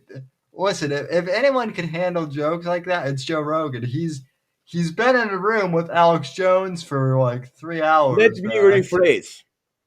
Why you like suck dick? Sorry, Sam. We're gonna be banned off of YouTube in no time, ladies and gentlemen. We are the canary in the coal mine, Sam. Because if anybody's gonna get banned, it's gonna be us. So be sure to subscribe to our Rumble channel, where this is also multi-streaming, and over on Kick. I started with the one where we literally this one time at Bandcamp gay porn. I'm probably gonna keep streaming on YouTube a little bit just to test this. Yeah, well, that's the whole thing. Is like now they have Fuentes on, and they have If I get banned, it better be for Cantwell's gay porn. If it's anything else, I'm going to make a mockery of them forever. Well, see, Max, like that's the whole thing too, right? If they had banned me for something cool initially, that would have been one thing. But no, they we don't even know why I think they banned you because you kept showing feet, Sam. But I admit, he does give the people what they want, and they want Sam's feet. I don't know why. Nobody wants crippled feet. Mortheous especially tells them no. Nope, nobody wants crippled feet. But they keep saying they do, though. What's a cripple to do? That's easy premium, money, Sam. That's premium content behind the paywall. Yeah. Just get Just get what you do is you take a video of your feet for like an hour, and then you play it on a loop for them. And make them pay like $50 each. Yeah. No. That's 100 for Sam. Well, yeah. 100. Yeah, even then it's a good deal at a hundo. That's right. That's 24 hours premium of Sam's feet on a loop. Yeah. That is premium fucking content. Indeed. Well, I wanted to give Mort a chance because I know that Mort has been gone for the last couple All we are saying of weeks is give Mort a chance. But Mr. Mortman, how have you been doing with this whole Charlie Kirk thing? Honestly, still processing it. Better this week than the last couple of weeks. And not gonna lie, if we hadn't taken that first week off from Bits and Bones, it would not have been good for the show. Right. Well, I will because we think we've seen a Mort rant, but that one would have been bad. I will say that the show you guys did last Friday with Core popped on was great. Yeah, I love shows when Core pops on. Yeah. And you mentioned you had a Mort rant for us tonight, so if you still have one, feel free to go. Feel free to go off, King. No, the Mort rant's more game related. Oh, that's a teaser for a Bits and Bones bit, Sam. You see, he out-professionaled you with his promo right there. You're going to take that? Well, shoot. You better shill a book or something. The fuck are we doing? We're going to be on YouTube. We're sellouts already. What the fuck are you doing? We're selling books. We're promoting shit. We're good on that boys that are not going to ever get banned because we are nice and friendly and happy. Look, lady. Hold on. We're the voices of a generation. Ladies, this is the face and voice of a generation. That is true. Well, if we want to talk like something controversial, book 5 of Shadows of Deception, American Inferno is in the works. I am dedicating it to Charlie Kirk.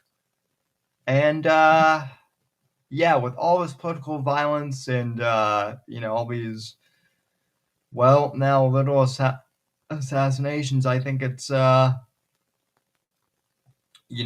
much as I hate to say it, I think unfortunately we're living in times that should be in a political thriller only, but unfortunately are part of our reality now. And it's sad, but life imitates art, or art imitates life, rather. So best make the most of it, I guess. That's why I look a little bit like a Picasso, Sam. Only a little bit? That's I don't know whether to laugh at that or be like, geez, that's actually pretty profound. I know you say things for like comedy purposes like that. Every once in a while, it's like, geez, that's actually kind of profound. Yeah. See, that's the benefit of being retarded, Sam. Well, the problem, though, is I never know when that's going to happen or when it's going to be like I say a bunch of dumb bullshit and everybody looks at me like I'm stupid. Like, it could be either way at any given moment. And that's the lifestyle you got to lead if you want to be truly retarded. So you've got to be a savant, in other words. Gotcha.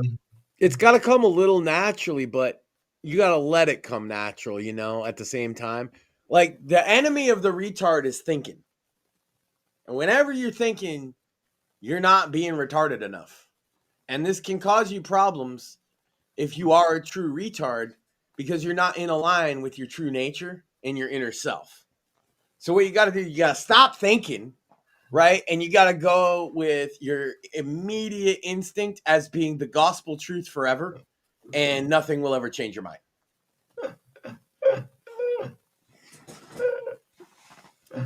Otherwise, you could have all these like intrusive and corrupting thoughts.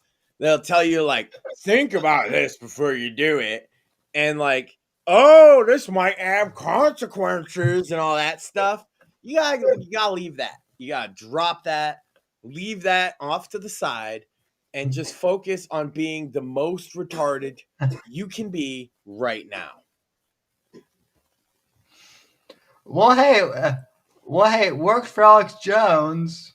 True, and it can work for you too. He's but kind you of gotta retarded. stop thinking so hard.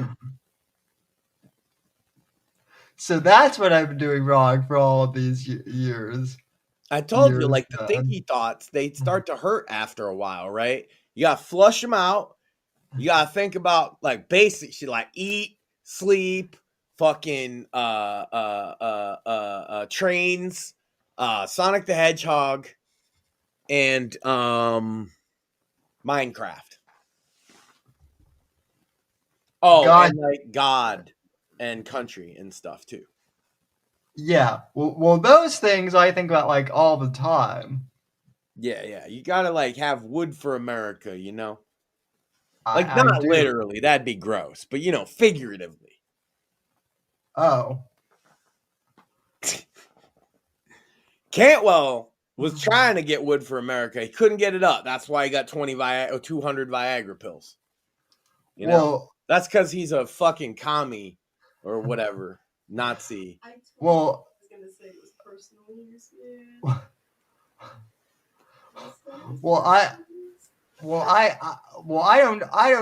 don't need to get I don't need Viagra to get excited about the idea of American exceptionalism, Max. True. I was born excited for the idea of American exceptionalism because I'm a real American, damn it. See, I literally walk around with this shirt. I'll tell you, every now and again, an illegal immigrant give me a look. But otherwise, people really like American flag shirts, it seems. Yeah, that's actually Max. I give them a look back, the kind of look that says, I know ICE's number. Yeah, well that was gonna be my next question. Like so that shirt is actually a really good litmus test. Mm-hmm. Do we need to consider calling ICE? That's right. If you look at me funny, I just say ice, what? Ice, baby. That's right. You're as cold as ice. That would be And I'm willing to sacrifice your deportation to get out of my country. It doesn't even have to make sense as a song, Sam. Get him out. I should just pay for the royalty for that song and just blast every time they go into an area, you know? Bro, like, I know retarded ass motherfuckers, right, that have been in the country like not that many years legally, right, that speak English. So I think one thing should be, if you don't speak English, that's pretty much a good reason to fuck at all. Pretty much a good reason for them to ask you some questions. In English, by the way. Well, I want the questions in English. Well, that's literally what every other country does for immigration. Literally, like, your policy is awful, but we would never take any one of the people that you're denying, by the way. Yeah, right? Is what it is. Look, it's happening. That's the thing, is like a lot of positives are still happening in spite of the Charlie Kirk thing and in spite of all these setbacks, and we shouldn't lose focus on that as well as Well, we're here. We exist day to day, minute to minute. Yeah, well, as Ash said way earlier in chat earlier in the evening, people are waking up to this. It just how bad the far left is. And it sucks that like it took us this. It's sad that that Charlie was the one who I wouldn't say he had to die because he shouldn't have had to die, but I'm glad that people are waking up to just how evil they are. Literally. Yeah. It's no longer hyperbole that they want us dead, because they've literally proven that. Yeah. They are now a terrorist. I especially Antifa specifically. It's a terrorist organization. And report your local Antifa, boys.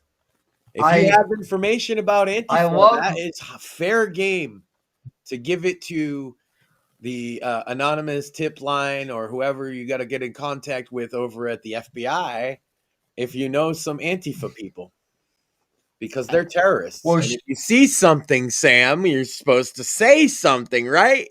About terrorism? Yep. I've been kind of rubbed Jerry Nadler's ass the last couple of weeks now because of fucking Antifa, because of the motherfucker. What's Antifa? Antifa's the myth. No, it's not, motherfucker. Eat shit. Hey, whatever, man. Well, it's the ideology of the terrorists. Either way. Yep. Yeah, well, Brian and Ed Kradstein, they can't, they can't stop talking about how they're Antifa, and so maybe the FBI. Krasenstein's frog marched to Congress, it would be the funniest thing of all time. In handcuffs, Sam. In chains, the Krasensteins are walking up the steps of Congress like dogs, like animals, and sat before there and asked, so you've declared yourself a part of a terrorist organization. What's that about? Yeah, a man can dream, Sam. A man can dream. Yeah, no, I would love the answer. So I would love the answer. Also, they keep claiming that Tucker Carlson is a foreign asset of Russia, but that's a very specific accusation that they're making, right, Max? So my theory is, what if, and I'm being completely serious, I'm not even joking. What if they're foreign assets? Foreign assets in China. Yeah, I have proven in the past that both the alt-right and Antifa take direct money from the Chinese Communist Party via Bitcoin transactions in 2017 and 2018. That's what I'm Richard saying. Spencer, as well as several people that organized Rose City Antifa, all took money from the same Bitcoin wallet that comes from China, specifically, is what we found.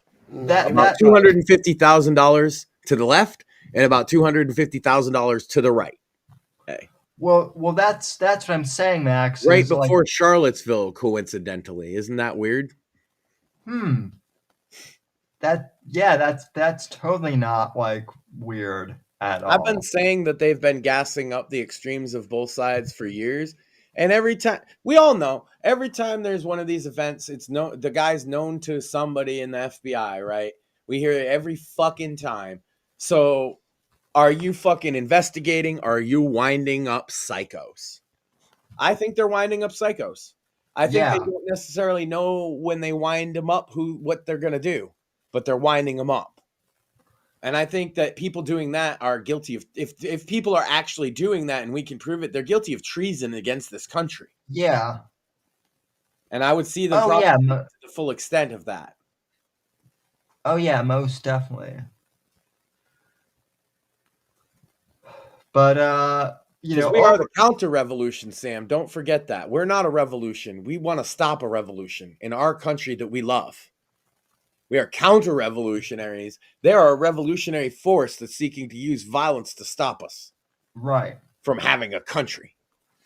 We only had one revolution, and that was good enough for us. Maybe two, but not on their terms and not with commies, motherfucker. It ain't happening. Right. I think we're gonna wrap up the show, but I do kind of want to end on this note. Fuck communism. I'm just gonna say that right out the gate. If YouTube want that's my. Is there a B? Because I agree with A. That's my bare minimum. If I can't say fuck communism, then it's not a good platform. Also, fuck Antifa. Yeah, fuck Antifa, the terrorist organization. Fuck communism, and fuck the Chinese Communist Party. There you go. If I can't say that, then we should probably hang up YouTube. Yeah, there you go. Oh, I guess fuck Russia, fuck Israel. Who else do people belong to these days? Ukraine. Fuck Ukraine. Fuck everybody. Fuck the world. How's that? Did I leave anybody out? I mean, we might as well go for the universe at that point. Yeah. But I think, ICP did a song "Fuck the World," and I was gonna start doing that bit, and then I just figured we should wrap the show up. Yeah, but also on that note, buy Sins of the Assassin, because although the world might be screwed up, my books are not. So, Based. the world's dark out there, but my books, hopefully at the very least, can entertain you. And quick side note on that too, please keep my friend and fellow author Ellis Luke Goddich in your prayers.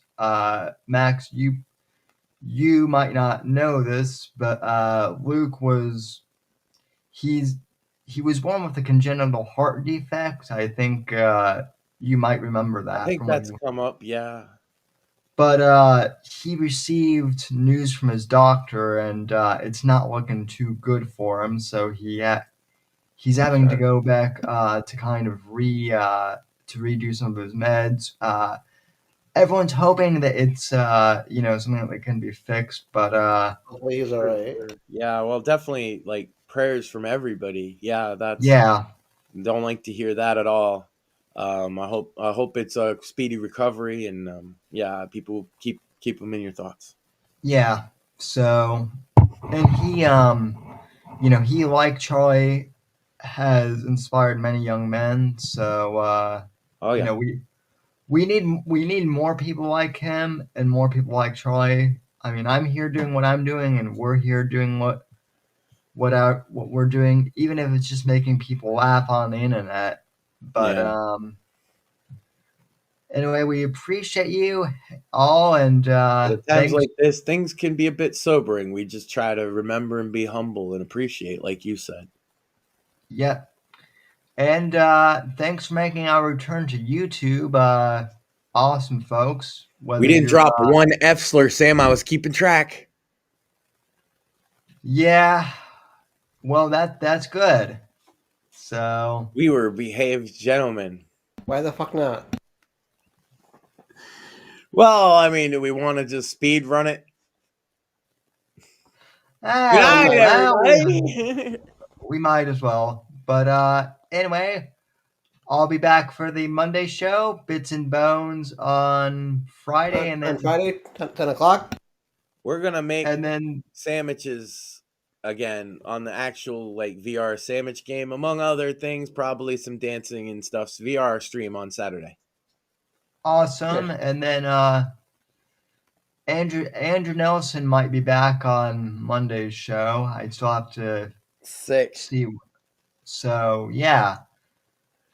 And hopefully we'll be back here on YouTube next week, but whether or not, we'll see you on Rumble. Follow us on X in case you don't see us here on whatever platform you're on again for whatever reason. You can usually find us on X at BlameMaxN, at SamW_NGC, right? Yeah. And then also and at Mortheous. Yeah, and at Mortheous, Yep.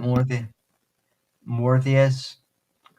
So, yes, thank you for following, everyone, and we'll talk at you down the road. Later, Gators.